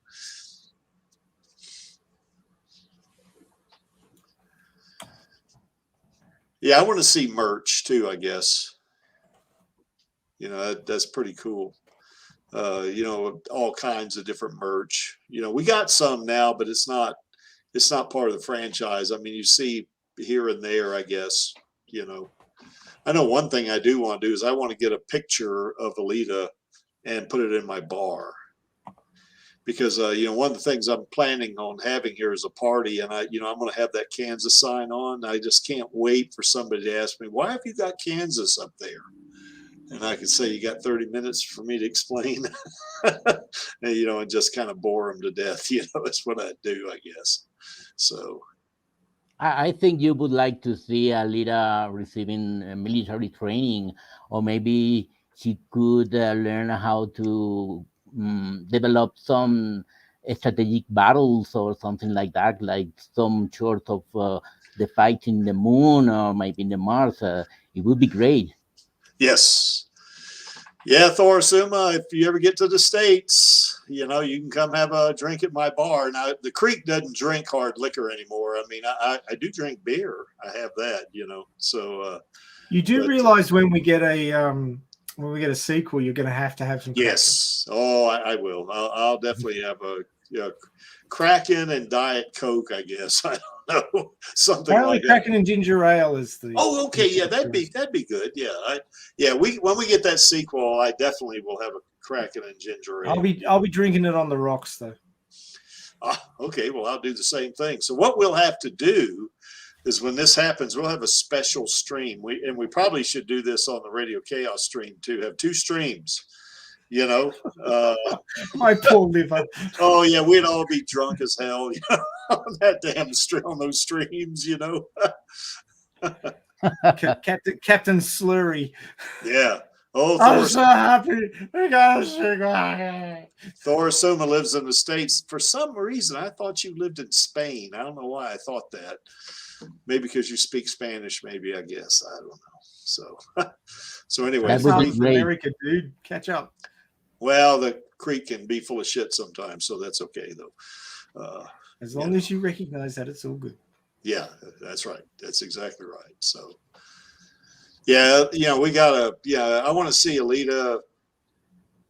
Here's another one I want to see Alita do too. In one of the sequels, I want to see. This is where she slugs Chaos. You know, I mean, Chaos is he's trying to seduce her, and he's got his hands on her, in her, or whatever. You know, when she's laying on that table, you know, and remember he says Yoko to her. I think that's the first time after Ito found her, she heard the name Yoko, I guess. But you know, and he's trying to kiss her, and she slugs him. I love it. I got to see that. That's going to be great too, I think. I could see Rosa, you know, as Alita slugging him. You know, that'd be the coolest thing, I think. Anyway, folks want to come on the stream, you can do it. I mean, we're not going to be on the stream a whole lot longer, I guess, because we've been going for over an hour and a half. But there is the chat right there. Not the chat, there's the link. So there it is right there. Hop on. We got Alejandro on here. See, Alejandro, it's not that bad getting on here, is it? This is my first time in this kind of live stream. I think it's very exciting experience. Oh yeah. We have fun on these streams, you know. I am very great fan of you, because your work for the sequel is great. I love thanks. your videos and the combination of scenes with music. Any music, for instance, the last one that you did, they were very great. I love that. All right. Yeah. Well, thanks. I appreciate that, Alejandro. I love doing those videos. Yes, Thor Asuma, I'm being a horny man again. I'm always horny. So anyway, I'm sorry about that. So good thing I got a few friends that, well, never mind. We won't go there. So, but yeah, we definitely just keep our fingers crossed. We just need to keep doing what we're doing. I mean, the main thing about this for us as the Elite Army is we got to have fun doing this. And I don't mean it's as an order, you got to have fun. If you enjoy doing it, it's Sure. different than it being like it's different than it's being a chore, It would, Right. I mean, if it's a chore to do something, then you're gonna, now, Maxie will tell you that probably Alita Army folks have come and gone. The Creek is relatively new on the scene, well, I guess I'm relatively new. I guess it's been a year and a half now. How is a 70-year-old relatively new? Hey, I can bench press you, so watch out. You can. No, I'm not saying that you're not strong. I'm just saying that you're not new. You've been around the block a few times. You're right. I'm definitely not new, except when it comes to Alita. I'm definitely new. So, because I love the character. Who is Thor Asuma passionately kissing in text chat now? This is getting erotic quite quickly. Yeah, I don't know what she's doing there, but yeah, it's cool. Maybe she's passionately kissing you because you're always horny. I don't know. Oh, let's don't go there. Let's don't do that. So anyway, thank you, Thor Asuma. Anyway, if that's the case. So anyway, we'll move on from there, I guess. Oh,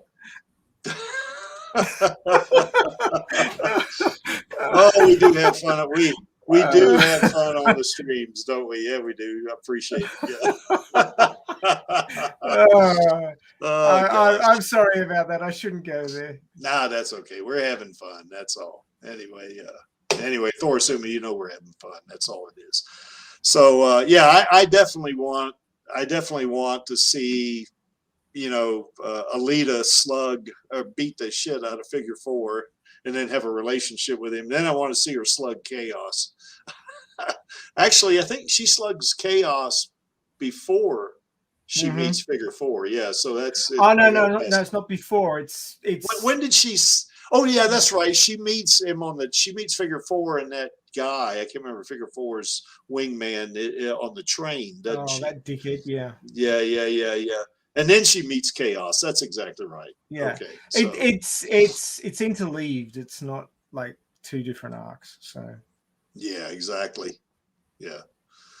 I don't think she falls for Figure 4 properly until he rescues her. Yeah, I think so. Yeah. Well, I think he gets her attention. When they're fighting, and he, even though she's beating the crap out of him and she's being merciless about it, he keeps coming back for more. He just keeps, keeps after it. He just keeps fighting, and she said, what, it's like the old, what the hell is wrong with this guy? Something like that. She recognizes a kindred spirit. Yes, that's right. So, and then I think she starts. Yeah, she's at that point. She starts maybe warming up to him a little bit, but they go through that whole thing, and I guess in Barjack, I guess, where they're not romantically inclined. Matter of fact, he even tells he tells her that he doesn't like girls. He likes to fight, but he doesn't like war, and he certainly doesn't like girls that love war, or something like that. He says. So, and I think that got her attention too. It's like, whoa, who's that guy talking to me like that? I think that's kind of her thing, so. And yes, Thor Asuma, that's right. It needs to be a little bit, some erotic scenes in Alita. I don't have a problem with that, as long as it's tasteful. I mean, we certainly don't want it to be porn. If Cran was on here, she might say she wants porn, but maybe. But anyway, yeah, it's got to be tasteful. I think maybe some sexy scenes. Maybe can you see Disney doing like no, any of that sort of hardcore anime stuff? No, I don't see that. I don't see them doing that. Now, you know what they might do, though? They may turn that over to 20th Century Studios and let them do it. Because they used to do this when they had, when they had Touchtone Pictures, that's what they did. They let Touchtone Pictures, actually, I'm getting tongue-tied saying that, let them do that heavy-ass shit in movies like that,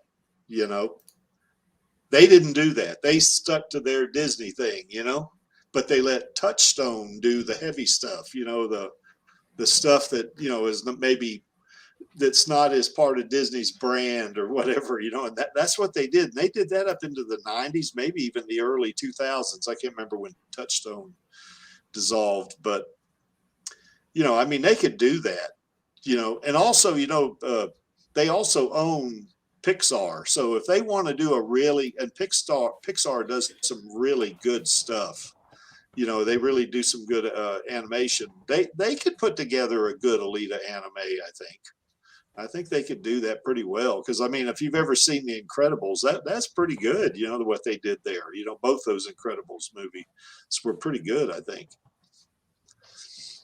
One question, Craig. Do you think that Disney, in case that he wants to continue with the Alita sequel, the line of Disney is to conserve the rate of PG-13 for the movie? Well, I think it's all a matter of what they think they can make money-wise. If Disney had the indication that if they went R with Alita, I think they would let 20th Century Studios do it.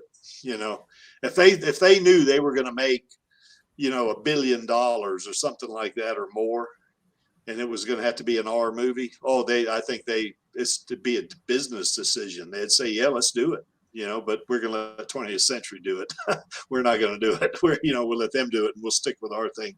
That's what I think they would do, Yes, but I think that it could be a limitation for the possibilities of the sequel because that there are some violent scenes or the killing aspects of many characters maybe could be reduced because the rate is not allowed to different kind of scenes like that. Yeah. Well, I tell you what, the way I feel about it, I'll take what I can get. If they want to come out with a PG-13 again, that's fine. I could live with that. I think, as long as it was a sequel, it would be really cool though if they did a real anime that was, in the spirit of the manga. That I think that'd be, to me, that'd be super duper duper, and I definitely would watch it. Of course, I'm going to watch Alita no matter what. So. Okay, let's see who else we got going in the chat here. John says that his mother thinks that Alita should have been rated R. Well, I don't know about that, John. I know you don't think that either, really, but it's not R. Just having one "fuck your mercy" and it's not gonna make it R. That's because they're allowed one. But. And they didn't have a lot of gore in it either in terms of red blood. They didn't have that. So, yeah, it's not R.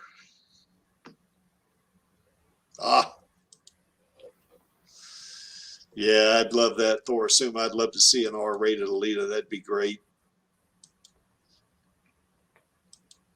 How about it, Maxie? Would you like to see an R-rated Alita? You're putting too many qualifiers on it. I want more Alita. Stop. Yeah, period. Yeah. End of stream. Okay. Yeah, that's right. I agree with you. I want more Alita so much I'm writing it, dude. I agree. I agree with you. I'll watch it. I'll watch it if it's PG. I'll watch it. I'd watch it if it was kiddie show.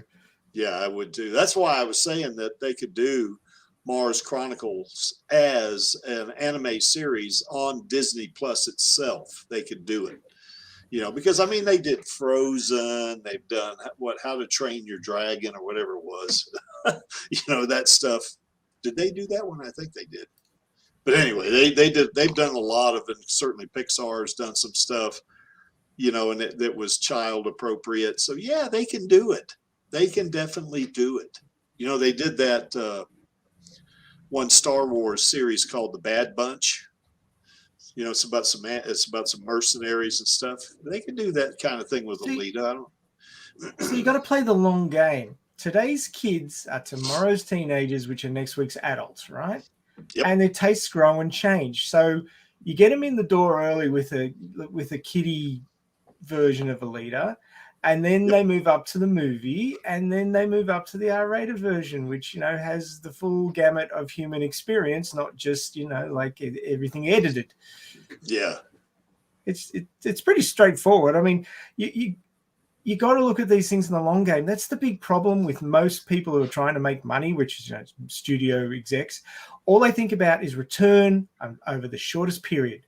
They don't think about long-term return, long-term results. Nobody plans forward. Everybody plans one movie or a couple of things. Marvel have actually done a pretty fucking good job with their 20-movie spread that they've been planning it out for 7-10 years. Yeah, 22 movies, isn't it? Something like that. Oh, yeah, it's gone up since I pulled that quote. But so it's up to 22 now. But that'll keep growing. It won't stop.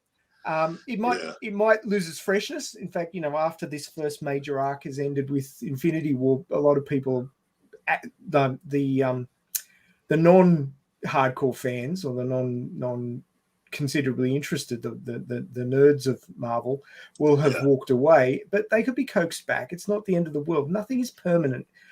All these people who think about permanency in people's opinions and all that sort of stuff never play the long game. They want results now. It's that instant gratification thing, and it's very Western. But yes, very. I think it's just very youth. Everybody, you know, I'll give it. This is for instance, like, so I've been watching a lot of anime recently, some romance rom-coms with kinks and things like that. I found it very interesting. But there's two types of characters in it, right? There's the character that professes their love, and if they get turned down, it's the end of the world, and they walk away, and that's the end of that. And then there's the characters that will wear their target down. They play the long game. They're just always there. And if they're at all attractive to the person to begin with, they eventually get their quarry. They just wear the person down with love and kindness, right? Yep. And that's the long game that I'm talking about. Well, not only that, go ahead. You just want to take the long game if you want long-term results. Sure, short-term results are great, but long-term is where it's at. Star Wars is long-term. Marvel is long-term. Yeah. Very few other things are. Yeah. Well, you know, one of the things too about Marvel, you know, I mean, say what you will about them, but you know, they put together they put together several really good stories. Some movies did better than others, actually. But think about it, when people, you know, that they think, well, you know, this is the end of it, and I'm not going back and all that. These people are going to remember the quality of those movies they watched. You know, they're going to remember that, and that's going to be a factor in when they decide, oh, I guess I will go check that Marvel movie out or something like that. You know, I think that's kind of happens a lot too. I'm looking at Thorosoma's recent comments, and it's very Western for this whole somebody has to be 18 before they can be sexualized thing. Yeah. Back in the Middle Ages, once you turn 12, you were fair game. And we've moved it to 18 because psychologically it's not very good, but it doesn't mean that people aren't sexual between, you know, like 12 and 18. It's just that it's not good for them to be entering adult relationships. Making those decisions during that time or having those decisions forced upon them is quite psychologically damaging. So that's why the age of like maturity is considered now 18. It used to be it got all the way up to 21, and you know, drinking in the US is 21, which is not a bad thing, but most people have usually had to drink before 21. In Australia, it's 18, and some people argue that. And all of these things move up and down and back and forth over the decades and centuries and stuff like that. But we live longer now, so we consider childhood to be longer. There's a whole bunch of different things that feed into this. Yep. But in places like Japan, being young and sexualized is popular. It's you can tell that by looking at the anime, can't you? Exactly. But it's called kawaii, and it's considered an advantageous trait. The younger you look, the more attractive you are. And people who are 29 are considered over the hill. So you've got to consider that Western versus Eastern takes on these things are quite different. So that's why, people look at anime and go, why the hell is the hero of this 13? It's because that is an ideal that they prescribe to. Yeah, that's right. You can tell by that. The certain scientific railgun, all those little girls, they've drawn them to look so cute, and they're doing such adult things, and it's kind of like, wow. Well, like Makoto Misaka, it's okay. You get the idea. Okay, she's 15, or she might be 14. I'm not sure which, but actually, she's 13. 13. Okay, so anyway, she's 13. But when you hear her talking to some of the other girls and that, or those little kids, she went to the playground with those little kids when she didn't know what to do that day or something like that. It was like, she was acting like she was like, 25 or something, I have never met a 13-year-old that talked like that, but then all of these voice actors are in their 20s and 30s. That's right. Exactly.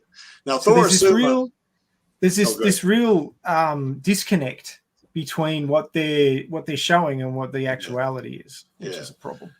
I think Thor Suma, I might disagree with you a little bit on that comment there. I think, certainly in that one thing about I guess it was the fall, that one video, they said she was 17 when she was finally being trained, to start combat, and stuff like that.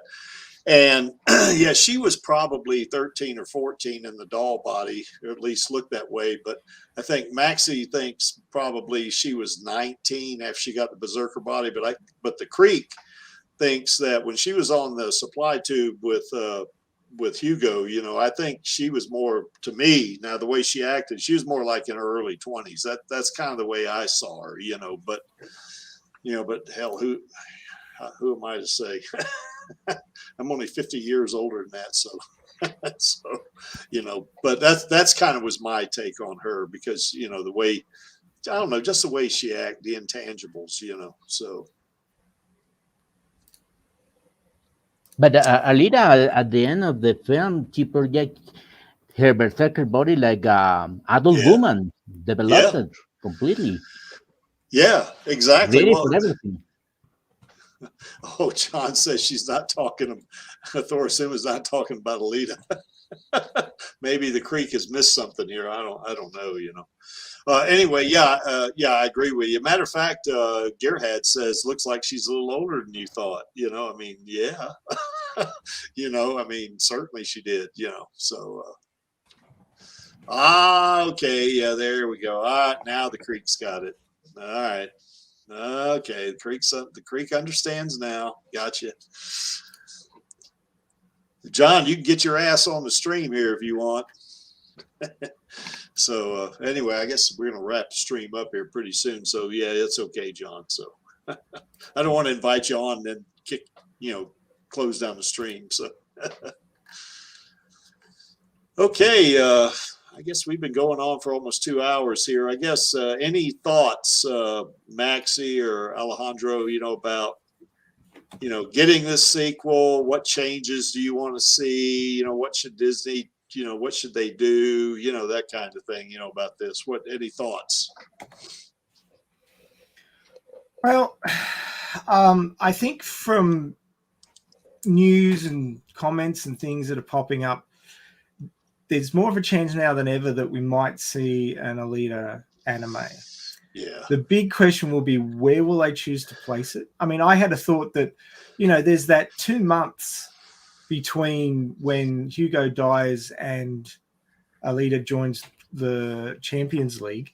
Yeah. Where it just time jumps. Now, yeah, I don't know if that's going to be a good option, because she's going to be messed up and heartbroken.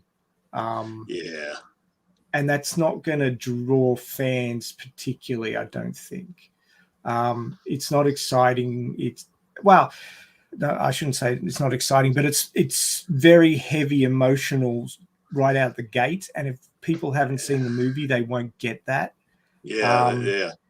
I mean, they might start out with, like motorball action, and that could be exciting. And then she comes off the track and breaks down, and they'll go, "What the hell's wrong with her?" And then they can have flashbacks and stuff to what happened. Yeah, exactly. I mean, a good writer could do it, but it's going to be tricky. Yeah. Yeah, I agree. Yeah, I agree with you. The base run for an anime is 12 25-minute episodes, right? Yeah. If they stick to that, you could fit 2 months of motorball and some things that happen to her in that and make that a contained story. It could work. That would be one short anime season, and that would be all you could do, because then it bumps into the ongoing story. So you couldn't continue it. It'd have to be one and done. Yeah. But you could do that. I mean, that could be testing the waters. Certainly, if it's animated well and they get Rosa for the voice, and the other voice actors that are involved back for the voices, or someone that sounds. I mean, you want Rosa. Kind of like they did that What If series, in Marvel. They did that. But you'd want Rosa for the main voice, and you'd want Kristoff for Ida. You wouldn't want to swap either of those two out. And they could do things like build up the character of Gerhard. Yeah, like everybody complained that she didn't have enough lines. Make her a major part of this. Like she's giving Alita life advice from an older woman, and she can have had relationships that went south when someone died, and it would bring in the dark side of Iron City with these people retelling their dark pasts and how they've lost people and they've bled and they've cried and they've hurt, and make it a real sort of emotional journey. I reckon it wouldn't be a kid's show. It'd be a proper anime. But it wouldn't be like a lighthearted adventure either. It would be serious emotional stuff. Yeah. I don't know if Disney would pick an outing like that as a first off for an anime for Alita, but I think that the fans would eat it up.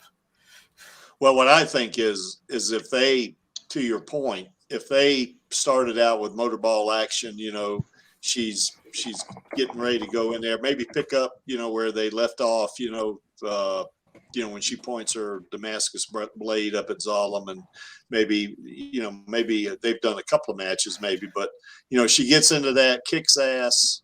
Then she comes off the track, like you say, and just has like almost a breakdown, and they flash back to Hugo, because she remembers Hugo trained her and she's sad and all that. And there's a little scene, stuff like this. Maybe they would think, well, who is this Hugo person? Who in the hell is this? And then they might go back and look at the movie at that point, maybe. I think, that maybe people want to know more about the thoughts and reflection of Alita, because in the film, there was only one thought when she remembered when Zelda called her in 99. But I think, what could Alita see the world? How to can judge the people, the environment, the thoughts of her about the love, about the justice, about the people, about the future. I think more introspection about the thinking of Alita, it could be a very good thing for the sequel. Yeah, I agree with you. Yep. Let me bring John in here. He's been on here waiting very patiently. How's it going, John? Hello. I'm all right. Cool. Any thoughts about any of this? What you want to see in a movie series or? I'll take all of it. All right. Yep. I'm not too picky. I mean, I say I'm not picky, but I know there's some things I know I want to see. I'd be repeating myself otherwise. But as far as to what they can squeeze into the live action trilogy, well, I don't know. We'll just have to see. Yeah. It all depends on what way they go. If they go series, they'll have more wiggle room. as far as managing budget and what, how high that goes could depend on how far they want to go with it. I mean, the Zerker Pan fight would probably be huge. Yeah. Well, then there's Tuned. Yeah, the thing about the series too is, that if that thing, because I think it would be successful, and they would start building up, that kind of that fan base, even bigger than we are today, because people are watching the series. Certainly everyone in the Elite Army is going to watch it 10,000 times, but right. yeah, exactly, at least. And then, at that point they can kind of like groom, the public, to the point to where now, okay, now I want to see a movie. Yeah, I want to see this, and maybe if they're enticed to watch, Alita Battle Angel after seeing maybe a season of an Alita series, and they say, oh my God, kind of like what we've seen on Twitter, oh my God, I can't believe how good this movie was. How many times have we seen that on Twitter? And then at that point, then they got them, then they got them, then they can go right after that sequel if they do that, I just know that I really want to see Tuned because they've completely changed the landscape for the environment in the movie.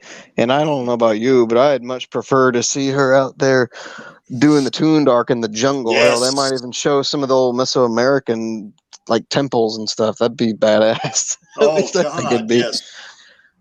Well, I want John to be blunt about this. I want to see all the arcs. Oh yeah, I know. I don't. Yeah. I'm least interested in the motorball part. I mean, the drama of it was good, but I don't know. I'm not. Well, I do want to see the motorball. Too drawn. But let's don't stop there. Let's keep going. Yes. Jay, a Mad Max Alita. Yeah, I love it. Yeah, well, I mean, that's pretty much what it is in the manga. Exactly. Yeah. Exactly. Hell, I noticed in Fury Road they have the giant like fire dust tornado. Well, I don't know if y'all have seen that, but or dust cloud. I'm not sure if it was a tornado or what it was. It was a huge storm. It kind of reminds me of the storm that shows up in the Badlands. Yeah. And then all the fish fall on them and they're laughing. Oh, that was great. Yeah, her in Figure 4 just yucking it up. Yeah, that's right. That's a deep scene. One of the few times you see her smile during that part of the story. Yep. That's the only time all we want is to see Rosa Salazar again. And here again, his wonderful voice, as Masak said, his voice is wonderful, it's unique, it's marvelous, it's warming, it's all, it's very, very specific. If the voice was different, I think the character could be not so very interesting. To your point, Alejandro, too, Rosa does have experience doing voiceovers. I mean, she can do this. She's done it already. Yes, she has, exactly. So I don't see there's any issue on that one, and I bet she'd jump at it. Now I don't know Rosa, but from just what I've seen in her, her interviews, my gut feeling is she'd jump at that. I think she'd just go for it, Sure. Okay, well, any other thoughts about this? Because I know we've really beat this to death, but hey, we can keep going. I don't have any problem with that. So if you guys can think of something, oh God, yes. Right on, Jay. We want an Alita universe. That's what we want.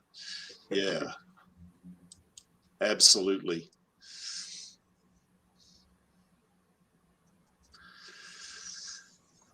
Okay, so hey, Jaya, what do you think about a short run anime series between when Hugo dies and Alita joins the Pro Motorball? You reckon that they could do that? Like 12 times 25-minute. You mean like that 2 to 3 months after 2 months, he falls. Yeah, 2 months after he falls off of the supply tube and she's in the locker room, right? You mean a series just on exactly. Oh, yeah, okay. just in there. You could, like I said, it wouldn't be able to continue. It'd be a one season. It would be a one season thing, but it would fill that gap, and I think that the fans would just soak it up. Oh, I certainly I would. You know, I'd. Now this that. is an anime, Jaya. Anime. Yeah, so it's animated. Yeah. Whoa, we just lost John. So that happens regularly. I don't think he has very good internet. Yeah, maybe his internet's kind of. Yeah, that's right, Jay. We're talking about animation here, not live action. So you know, it'd be on streaming service probably.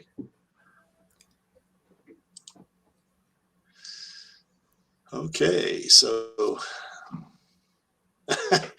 I mean, we want to get more Alita anime. Anime is wonderful stuff, and there should be more Alita anime. Oh yeah, we want all of it. I want anime. I want live action. I want even another. Oh, there's John. He's back. There you go, John. You fell off the face of the earth for a minute. Yeah, sorry about that. I was trying to scroll through the chat on the YouTube stream you're doing, and it dropped me out of the StreamYard. I couldn't have both of them going at the same time. Yeah, okay. You can see the chat in StreamYard, can't you? Yeah. Wait, what? Hang on. Yeah, I don't really toy around with it. I usually just I turn on the phone, click the link, and I don't usually mess with the phone until we're all done. I don't usually look at the. Oh, I didn't even notice that. There is a little. Yeah, there's a chat over there. Yeah. Yeah. Suma said, "John, fix your shit." Yeah, exactly. Yeah, I just commented. Yeah. Yeah. Yeah. Oh, Thor Suma, you're great, man. You give us a bunch of shit, and I love it. She says, "I want the maid outfit she wears in the manga. Maid outfit. Wait, merch. Yeah, maid outfit. Are you talking about when she plays on Operation Malwolf? Yeah. She's infiltrating, and she's dressed as a maid. Oh, okay. Yeah, there you go. That I'd forgotten about that, but that was fan service. I was so confused. I was like, wait, when does Alita wear a maid outfit? I had to think about that for a minute. In Jaya's dreams every night. Put it there. Yeah. Oh, I want to in a sequel or an anime. I want to see her in that maid outfit myself. The Creaky does. That might sound creepy to you guys, but I don't give a shit. As long as they give her that ponytail, I'll be pretty happy. Are you aware, Creaky, that they have maid cafes in Japan? No, I'm not aware of that. Maybe they have maid cafes. There's a place there's a part of Tokyo called Akihabara where it's Otaku City, right?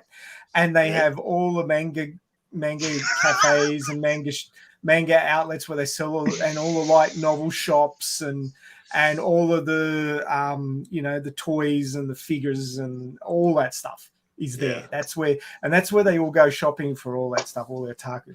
And they have these places called maid cafes, and when you walk in, a maid will come up to you and go, "Welcome home, master. What do you require?" What obviously the fuck? Japanese, and depending on your preference, you can ask for a particular type of maid role play. So she can be the forceful maid, the quiet but supportive maid, the sexy maid. To a certain I'll take sexy. Yeah. Where do I go for this? You're right, Thor. You're right, Thor. I'm being Akihabara. It's a prefecture in Tokyo. Shit. Book your tickets once COVID's over. I hope they're still running. I kind of wonder, actually. They still got massage parlors going on. So. Shit. Hey. If that happens, I get to Japan and I go to one of those cafes like that, I will take a picture and I will put it on the old stream. Get your Babel fish in your ears so that you can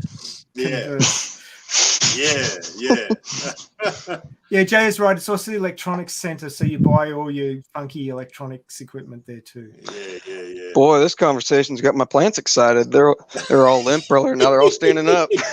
Oh, Jesus. We could go a long way with that one, couldn't we? They also sell all sorts of light novels, manga, and anime there. And when I say all sorts, I mean the kink stuff. Holy shit. Okay, well, yeah, I don't know about. I've never see. I don't recall ever seeing a X-rated manga. I don't. Maybe I have. I don't remember it though. So, I came across a box set at Books A Million one time. It had it's a little tiny little thing, but it was wrapped up in plastic, and it had this big old sticker on the front that said like not under 18 or something. I was like, oh, okay. I didn't buy it, but yes, you're right, Thor Suma. Look what the creek has done. Well, horny stream. All those sorts of fetishes and kinks are on the down low accepted in Japan because their population has been dropping. They're in decline, and the government is really concerned that, you know, if they stop people from doing what excites them, they won't have babies. So basically, they're on the down low, letting this stuff go on because they want people horny and make babies. It's basically what it comes down to. I'm not kidding. Meanwhile, you got people fucking robots over there. It's like, okay, yeah, you're not gonna make too many babies doing that. I can tell you that. No. Although you never know, they might end up going down the road of that HBO. What's that HBO show?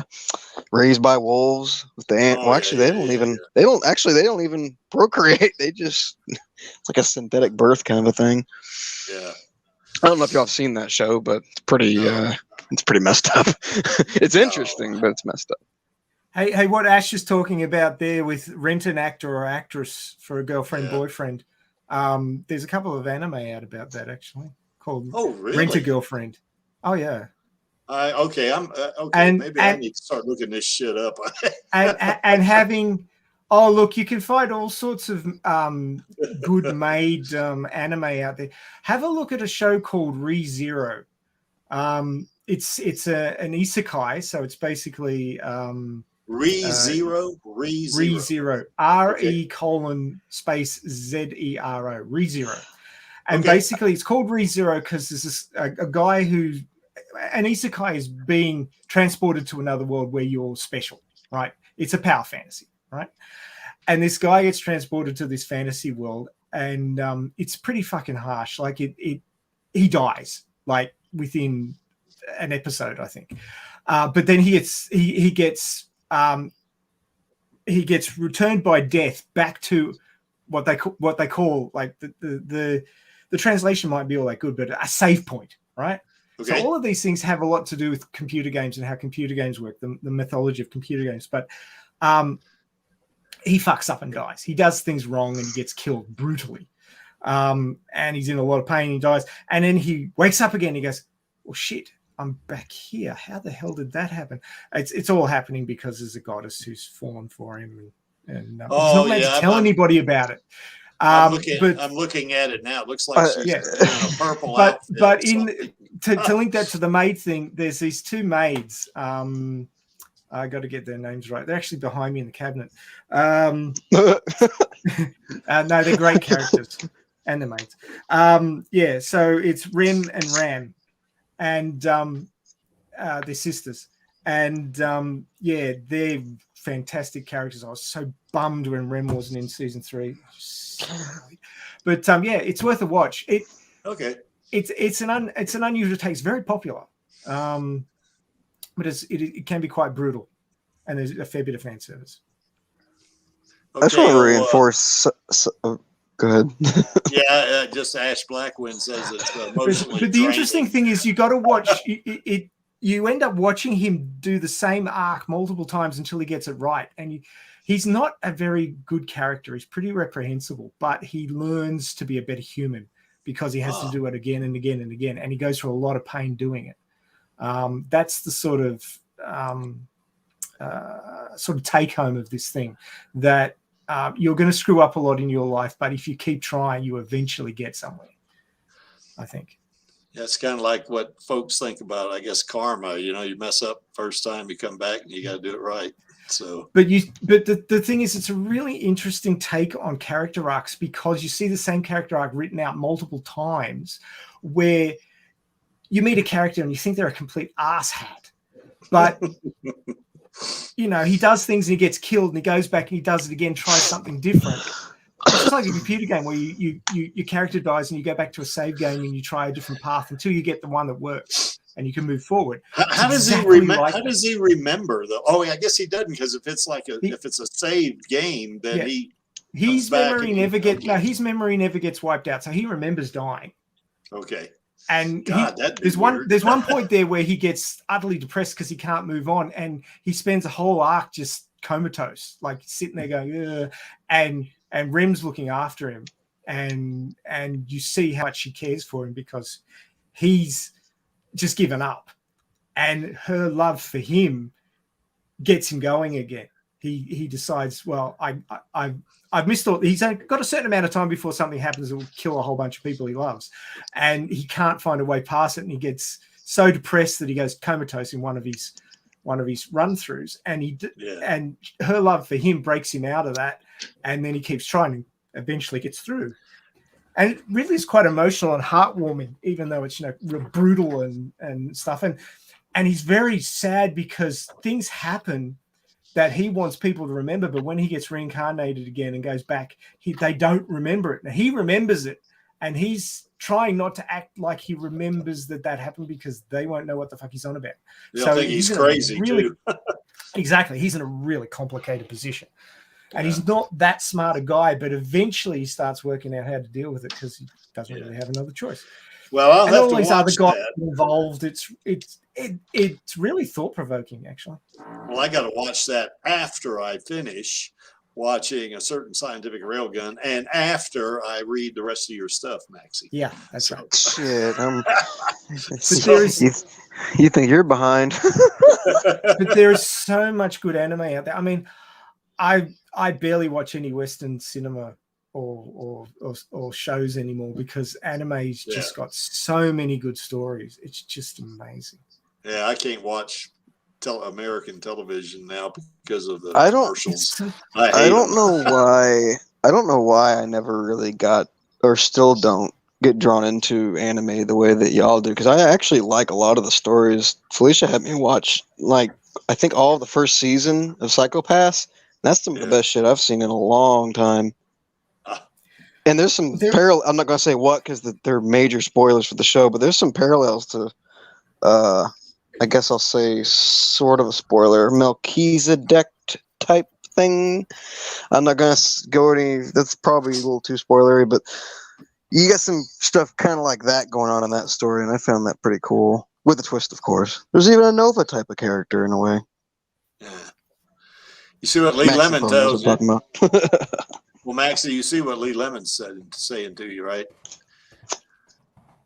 Well, I told you, Creaky, if you get up to where I'm up to, I'll write some more. It's all your fault. Yeah. I'm weird when it comes to movies. Half the time, I'll start something and I won't finish it. That happens more with shows than movies. But oh my god, if you could see my Netflix, lineup, it's terrible. You'll have, I never even finished Altered Carbon, despite how much I talk about it. Yeah. Maxie got on me because I watched part of the first episode of A Certain Scientific Railgun. I watched a little bit of it, and then I stopped watching it for about 3 or 4 days. And he says, "How can you do that?" But I'm bad about that. I do that too, So. Well, given my current situation where we've been in lockdown for months, it's only just been lifted, and I don't currently have a full-time job. I have more time to do these things, but I consider as my eventual goals to be a published author. That nice, watching other stories and dissecting how they put it together and what the plot points are and the underlying meanings and what you can extrapolate from. It's all part of the training. So, that's my excuse, and I'm sticking to it. Yeah, I know what I'd like to do. I'd like to do a fan-made anime myself of Alita, So You know, it wouldn't. I mean, well, there obviously it would take effort and resources, no doubt. But one of my bosses told me from the longest time, he's like, "Well, instead of you guys just waiting on them to make a sequel, why don't you just make one yourselves?" Of course, I know you can't just do that, but Yeah, there's so many people. Sorry, I got something in my throat. That have made these little short, like hand drawn little.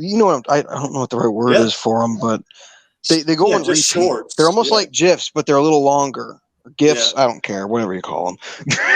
But Gunnm fans sent me one of those a few weeks back, and I've already seen it, but I want to be able to have a copy of it. It's the one where Erica is fighting her, and she pinches Alita on the butt, and she goes flying in the air. Why? What if we found a way to do some kind of, I don't know if it would be a crowdfund thing or what, and did that, but of the entirety of the my brain just checked out. Well, you see, the thing of it There's no is, series.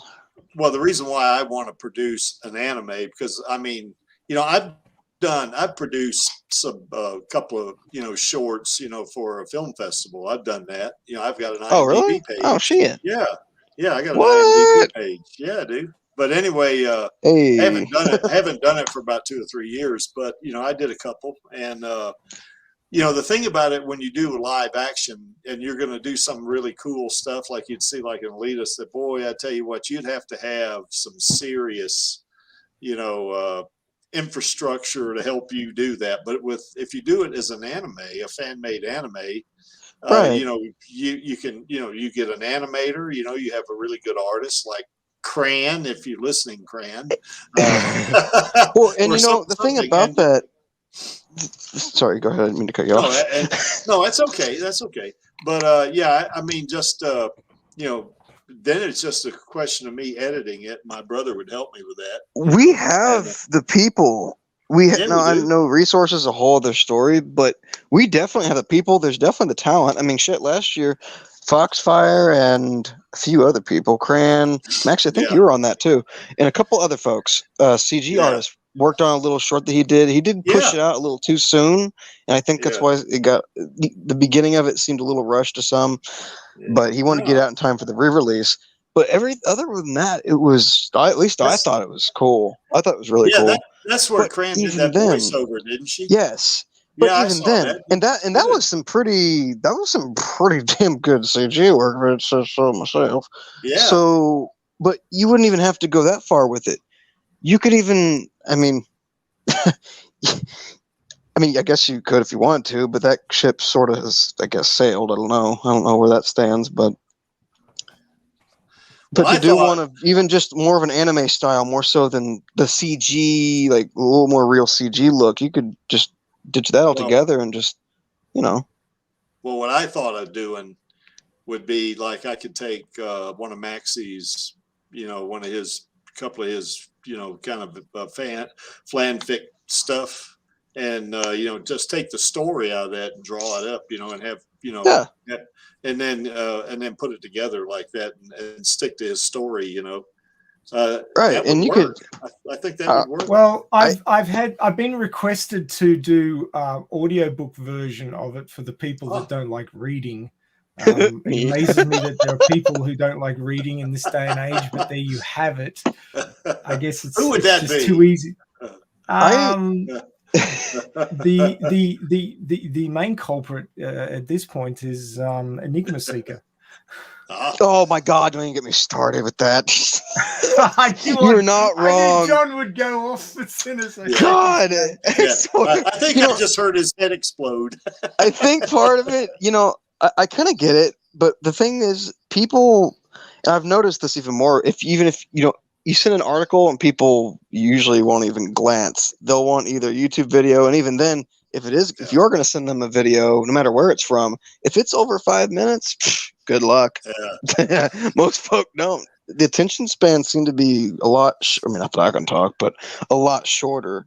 I don't know. Maybe that's not it, but well, I know my videos, and I guess Alejandro could talk to this too. My videos tend to be short. If I do a video that's 5 minutes, that's long. Now, I do have a video out there, a couple of them out there that are longer than that. One's 12 minutes and stuff like that, and I've got a lot of views on it. But Yeah, I try to stick with shorter videos, you know, because folks, well, it's not so much that their attention span is so short, which maybe it could be on some of them, but I think, when they're doing stuff there on YouTube, they click on something, they don't grab them right away, they're going to go somewhere else. Yeah, that's what's going to happen, so I've been meaning to see if I can talk to Tony about getting, I can't think of what they're called, but those little things you can insert in YouTube videos it's like a timestamp inside the video itself, and if you click it, it'll take you exactly to where it is, and you can title it. I do that in some of my videos. I don't know how, if there's we need to do that with the Lita Calagritas, maybe even a couple of the other ones. The Lita Calagritas stream, I mentioned a while back, but you'd have to have someone go back there and, point out all of the spots that you want to bracket apart, and it'd probably take forever, but shit, I mean. Yeah. The screenplay of Alita Calagritas is great. It's wonderful. Yeah. Oh, absolutely. I think it's successful. But for the future of the sequel, I think the expensive of the production is a key point, because the sponsors could be very worried about to spend a lot of $170 million that cost the first movie. Yeah. So I think it can to check another possibilities in the technology to produce a very good sequel with a very low cost. Yeah. John, if you look at a couple of my longer videos where I have that, I do have timestamps in a couple of them. So it's just a matter of plugging in putting the time in there. Right. And YouTube picks it up automatically. So they call them chapters. So you click on that number, and it takes you that spot it'll be in the comments, or in the description. I think we're talking. Okay, I think we're talking about two different things, though. Usually, what I'm talking about is right above the progress bar. I don't know what else you call it. The little thing that it's got the little circle, and you drag it to go further into the video, and it's bracketed apart, or at least there's a bar that I can't remember if it's the bar itself or. I hope I'm not the only one that understands what I'm talking about. No, I know what you're talking about. I've seen that, and it's got little, it's got like it's broken up. The line is broken it's all bracketed up. Yeah, I've seen that. Yeah, I mean, I don't do that, but if folks want to skip through my longer videos, they can do that by, just clicking on the number in the description. I didn't even think of the way that you described it. Yeah, I mean, but YouTube will do that. It'll pick it up automatically. Matter of fact, there's a couple of videos out there. One of them's 12 minutes long that I need to do that.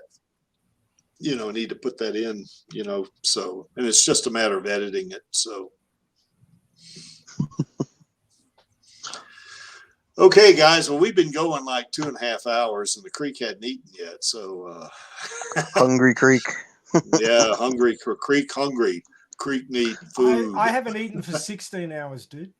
Oh, jeez. How do you do it? Are you fasting, Maxie? Is that what you're doing? Oh, God. I made myself pretty sick earlier in the week doing that. I didn't eat anything. Yeah, I didn't eat anything like that morning, and then went to work that night. Kind of a headache later on today. I was like, Played some stuff with Austin later that evening. Went to bed, woke up. I still hadn't eaten anything. Had really bad chills, like the kind where you're shaking so much you damn near throw up. God, man, don't do that to yourself. What are you trying to lose? Are you trying to lose weight or something, John? No, I need to gain weight or anything. Oh, okay. No, but no, I don't know how you do it.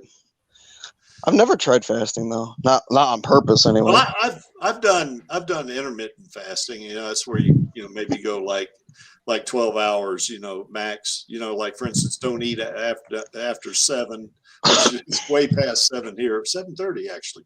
7:30 p.m. And then don't eat until like 8 o'clock in the morning or 9 o'clock, something like that. Where you get a lot of hours in there where you're not eating, and you sleep over that, and you do that maybe a couple of times a week or something like that. Might not be a bad thing to do.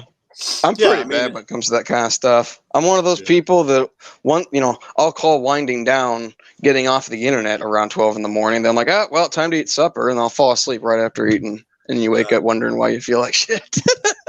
Well, no, but then and you say you need to gain weight. How do you do that if you eat at midnight? Right. Jeez. Okay. Maybe I don't know how I got on that. Do some weightlifting, John. Maybe that. I need to. Of course, you lift Dan and those. I were.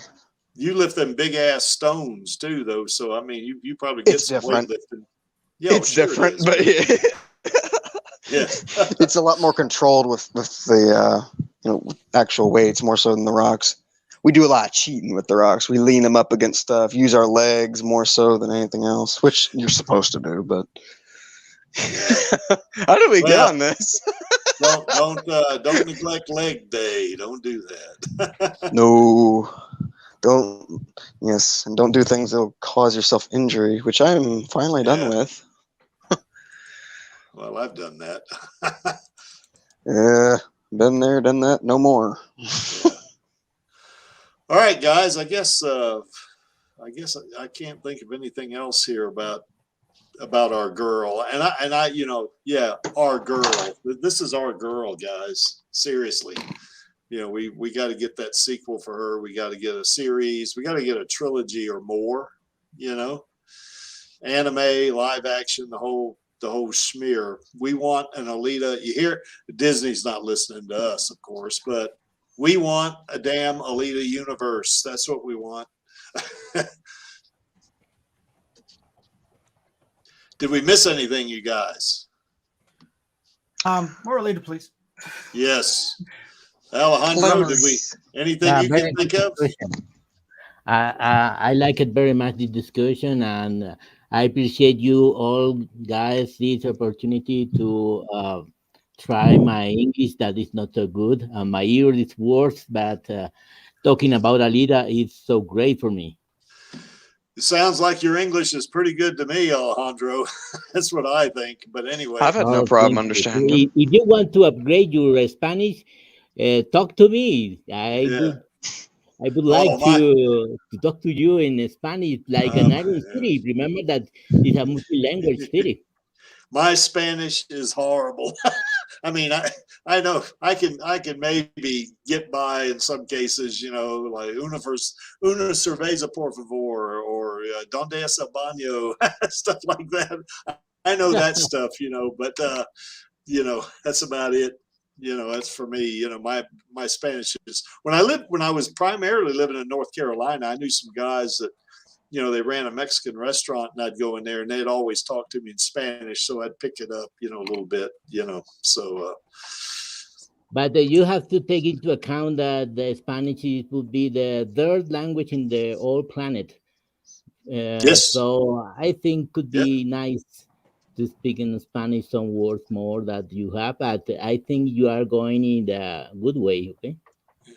Well, I'll tell you what, if I ever do retire, whenever that's going to be, and after I get through reading Maxie's fanfic and watching a certain scientific railgun and watching ReZero and all these other things, then I might take a Spanish class. I can speak German now. You want a Japanese class by then, man. All right, and then go to Tokyo to one of them damn maid parlors or whatever, right? Yep, that's right. That's right. You're on the track, man. 2024 maid cafe in Akihabara, Japan. I don't know any language. Well, first of all, Maxie, I got to get over to Straya so I can meet you and Dizzy and Angelus. So, Straya. Yeah, Straya. Yeah. Say it. He's already got it right. Yeah. Alita. No, I don't know if I want to say. Yeah, I'm a big fan of Alita. Yeah, I love that. It's so funny. Ooh. Okay, Jaya wants me to say Joshagon. So anyway, there it is. So, or are you waiting for all of them to say Joshagon or Joshagin or whatever? So, Okay, guys. Well, anyway, I guess that's pretty much it. for the stream, but I'm not going to shut it off yet now. Here's Creek's favorite actress right here, boy. You need to know something, Creaky. Shujin means my master. Ah, okay. Okay, Jay. Yeah, Jay, you got me. Yeah, okay. I'll learn that, Jay. No problem. I can say that. Sneaky bugger. Jay, a nice day. Yeah. I got to learn more Japanese so I can keep up with him. Yeah. So anyway, this is Creek's favorite actress right here. I mean, damn, she's nice. It doesn't hurt. She's pretty too. But great actress, man. I tell you what, watching her act as Alita is just really it's an experience, because just the way she, her facial expressions, her body language when she's doing the part. I mean, God, it knocked my head off. First time I ever saw it knocked my head off. Because I remember just looking at the credits at the end. Who in the hell is this Rose Salazar? And man, I'm telling you. Oh yes, she's marvelous. Yes, she is phenomenal. This lady. So and she is our queen. Have you seen her the other big show she did? I've seen her in Divergent. Undone. No, I haven't seen Undone. I haven't seen that. Oh, Undone is wonderful. Go and watch it, you silly man. Whack, whack, whack, whack. Oh shit! There's another homework assignment. So okay, all right, I'm done. We'll do that one too. I recommend a film, The Night Owl, the 2016. Very good film. Wonderful. Okay. So Undone, is that on Netflix? Where is that? No. Amazon Prime. Amazon. I got Amazon Prime. I got Amazon Prime, Hulu, Netflix. Undone is a very psychological thriller. There's a lot of stuff going on, and is she crazy? Is she not crazy? What the hell? It's quite it's very sci-fi actually in nice. A very bland everyday setting. So I think you'll really like it. Okay, well, as soon as I get through watching a certain scientific railgun, I'll watch Undone. Yes. Hey, hang on. What about my wonderful in Undone? Yeah, well, your fan flick is reading. I can do that. So. Oh, good. Okay. So you say. I've been waiting months and months. Yeah. And months. Well, I've read 5 episodes. I'll have to reread the end of number 5 because things go cold. So but Lee's right though. It's very trippy. Yes. That's a good. Okay, cool. I'll check it out because you went through the 60s. You know what trippy is. Yeah, I do. Yeah, I know what trippy is. Maybe we can discuss in the future some parallels between the Alma, the protagonist of Undone, and Alita, because they are traveling to the inside, going to know the roots about the father, about what happened in the past. So it could be very interesting. Okay, well, I'm gonna write that down, and that's a possible. Let me write that down as a note here. We could do a stream on that. I have no problem talking about this lady right here. She is great in my book. So anyway, any other thoughts about Miss Rosa here? She'd look good in a maid outfit. Yeah, she would. She'd look good in any outfit in my mind. So anyway. Okay. Anyway, you want to talk about this a little bit, Maxie? Well, yeah, I've still got to think about my list. Yeah, that's right. And I got homework for you. You got to send me your Zot team members for Alita. I've already got mine. Because I want to put them in the PowerPoint. See. The depth and breadth of anime and manga is like a vast ocean, and I've only scratched the surface. So I'm sure that my list is going to be very sort of uncultured compared to the entirety of what's out there. But we say who's on her dream team, but we haven't really said how many, have we? Like, well, I thought you said 8. Yeah, you said 8. I'm thinking it was 8. Like it's 5 plus 3 subs. Yeah, because I picked 5 people or 5 characters, you know, Yeah. to augment the current 3, you know. Yeah. The Space Angels. Mm-hmm. That sounds reasonable. I mean, I don't see that Elfin's Wharf were particularly effective. They were more distraction than anything else in the manga. Certainly, Zex held his own. Yeah, he did. He really, you know, got the fighting spirit of Alita when he was created. Yeah, he did.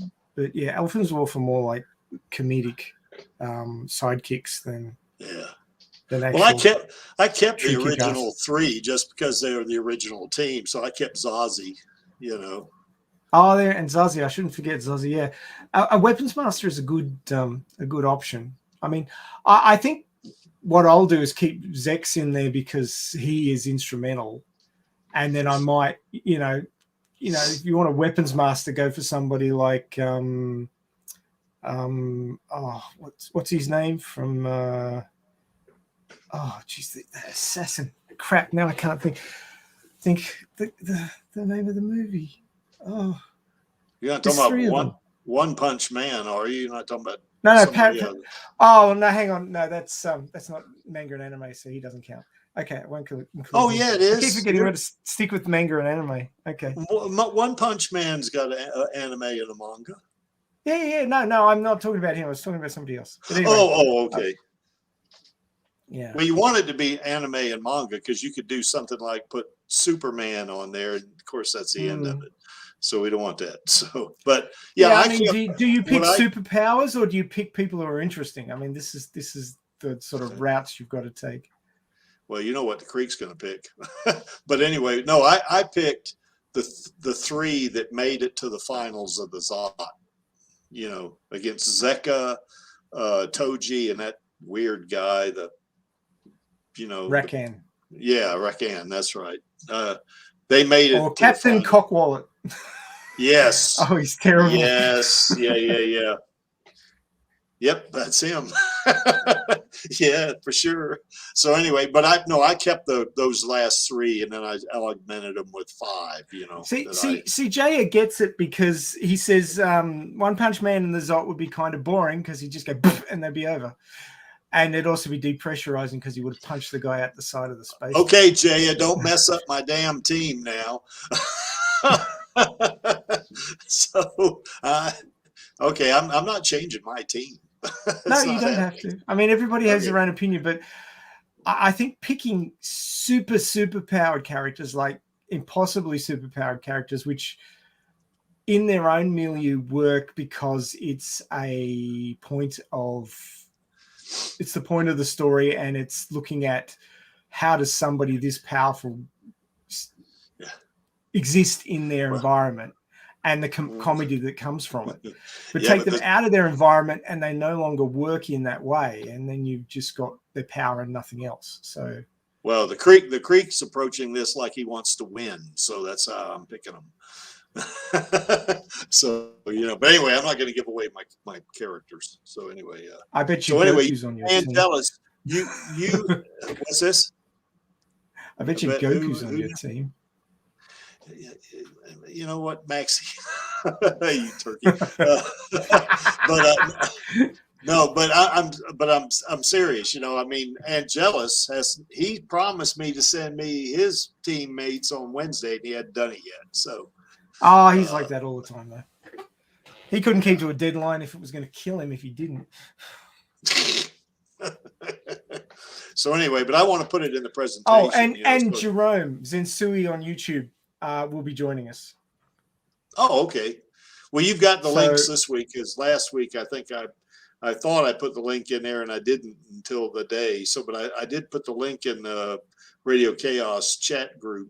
So, and I'm still trying to convince Jay to come on because this was actually his topic. He mentioned it a couple of weeks ago in text chat. Oh, that's a good topic. We'll do that. So, Jaya, clear your schedule and come on and talk to us about it. Jaya has left chat. I think he has. Well, no, looks like he's still. He has the last one. He's probably typing furiously. Oh, I got to make a video. It's only 2 minutes ago he typed in Jor-El, I mean, sorry. He said that. So, yeah. Okay, but anyway, it should be, there he is hiding in the corner. yeah. Anyway, it should be a pretty neat stream, I think. You know, when we see all the characters that I'm looking forward to finding out about characters I don't know about. Surely some people will have stuff in their list that I don't know about, and it should be interesting that way. Well, see, here's the problem with me. I'm not that well versed in anime and manga. I mean, Alita is what I know the most, you know, certainly, and of course, One Punch Man universe, I know that. So, and I've seen some other anime, like, you know, like certain Scientific Railgun, you know, but you know, that's about it. I'm very limited in this area, so I don't kind of like I haven't read a comic book in years. So, you know, it's one of those kind of things. Well, I mean, you'll learn stuff and find out about more anime. And absolutely. I'm telling you right now, you spend a year watching anime, you won't want to go back. It's just so much more entertaining than the bull crap we see on TV. That's right. Or do you in Straya, y'all call it TV or telly? What do you call it? That's yes. I guess telly is. We call it whatever is convenient. Okay, that's cool. Yeah. Used to be the Giggle Box back when they were square. The Giggle Box. Okay. Yeah. All right. Okay, so anyway, join us for that one tomorrow. The Creek is going to be the stream manager. So, and I think Maxie's going to be the host. And the Creek didn't accidentally fill in host this time. He left that one blank. That was so funny. Yeah. Yeah, because when we started to do the thing last week about the introduction, I went, oh, crap, I put host in there. So I had to scramble around to get my, get my little script, you know. It was your topic, and I thought, oh, he wants to host it. That's excellent. We get a bit of variety. Okay, Creaky's going to host. Cool. No, actually, he wasn't planning on that. No, I wasn't. That was a mistake, but that's okay. I think we did all right. So anyway. Hey, have you heard from Den recently? Den said he was going to try to come on tonight, but he maybe not. But yeah, he sent me a DM. Today, because I sent him a link and he said he was going to try to make it, so. Because this feels like something he'd be into. I mean, his team would be Goku and then probably half a dozen other characters from that same show. Yeah. So. Yeah, probably, he'd probably put Beerus and Frieza and, just the most powerful characters on there, so. And Jay is just throwing up a list there. Oh, has he? I'm in over text here chat, yeah. Lucy from Elfen Light. I haven't seen Elfen Light. Apparently, that's a very early anime. But apparently, Elfen Light is pretty rough too. Like it's brutal in places. Jada, you're not going to keep Zex and Zazie on there? Whoa. Because the Creek kept Zex and Zazie. So Jay is preempting Den's list with Goku, Android 18, Goten, Gohan, Vegeta, and Piccolo. Yeah, Vegeta. Yeah, that's right. Piccolo. Yeah. Yeah, Android 18 is pretty bad. She broke Vegeta's arm and then stomped on him. I kind of feel like you have Alita and Android 18 and just put a full stop and walk away. Yeah. Somewhat. Yeah. I think they could clean the floor with most other teams. Yeah. Well, Vegeta's pretty tough, and so is Goku. They're pretty tough, so. Anyway, it should be fun. I think we'll have a good stream and we'll talk about, who they might. I guess we'd have to stick with Toji and the weird guy and Zeka, I guess, but because I think Goku would make short work of Zeka. He'd destroy him pretty quick, I think. So would Android 18 for that matter. So it'd be kind of all over on that one. So, Anyway, should be fun. It should. Looking forward to it. Yeah. And last but not least, why is this image here? And I think everybody on this stream knows why, because the Creek likes it. That's right. And I'm only here for our girl. I should rephrase that. We are only here for our girl and the Alita Army. Good phrase. Yeah, absolutely. And I this is the Imaginos body, obviously. And this would be the 2.1 because she's got the wings, but she doesn't have a tail on that one. So, wow, that's disappointing. But anyway, still like it. I really feel like I need to get Photoshop out and get a made outfit body and put Alita's head on it and have it say Gachujin to Creaky. Don't do that. I have a hard enough time as it is. Yeah, don't do that. Yeah, Thor Soma has me nailed, I think, on that one. She knows she's Thor Soma and Jaya. Yeah, they got Jaya too. Yeah, that's right. They both know me already. So anyway, that's pretty funny. Okay, guys. So I guess what we'll do here is I guess we'll do our call to action, which is going to be film those sequels, baby, on my count of 3. 1, 2, 3. Film those sequels, baby. And we'll see you next week, and we'll see you tomorrow on Radio Chaos. Good night. Or day. Good night. Thank you so much.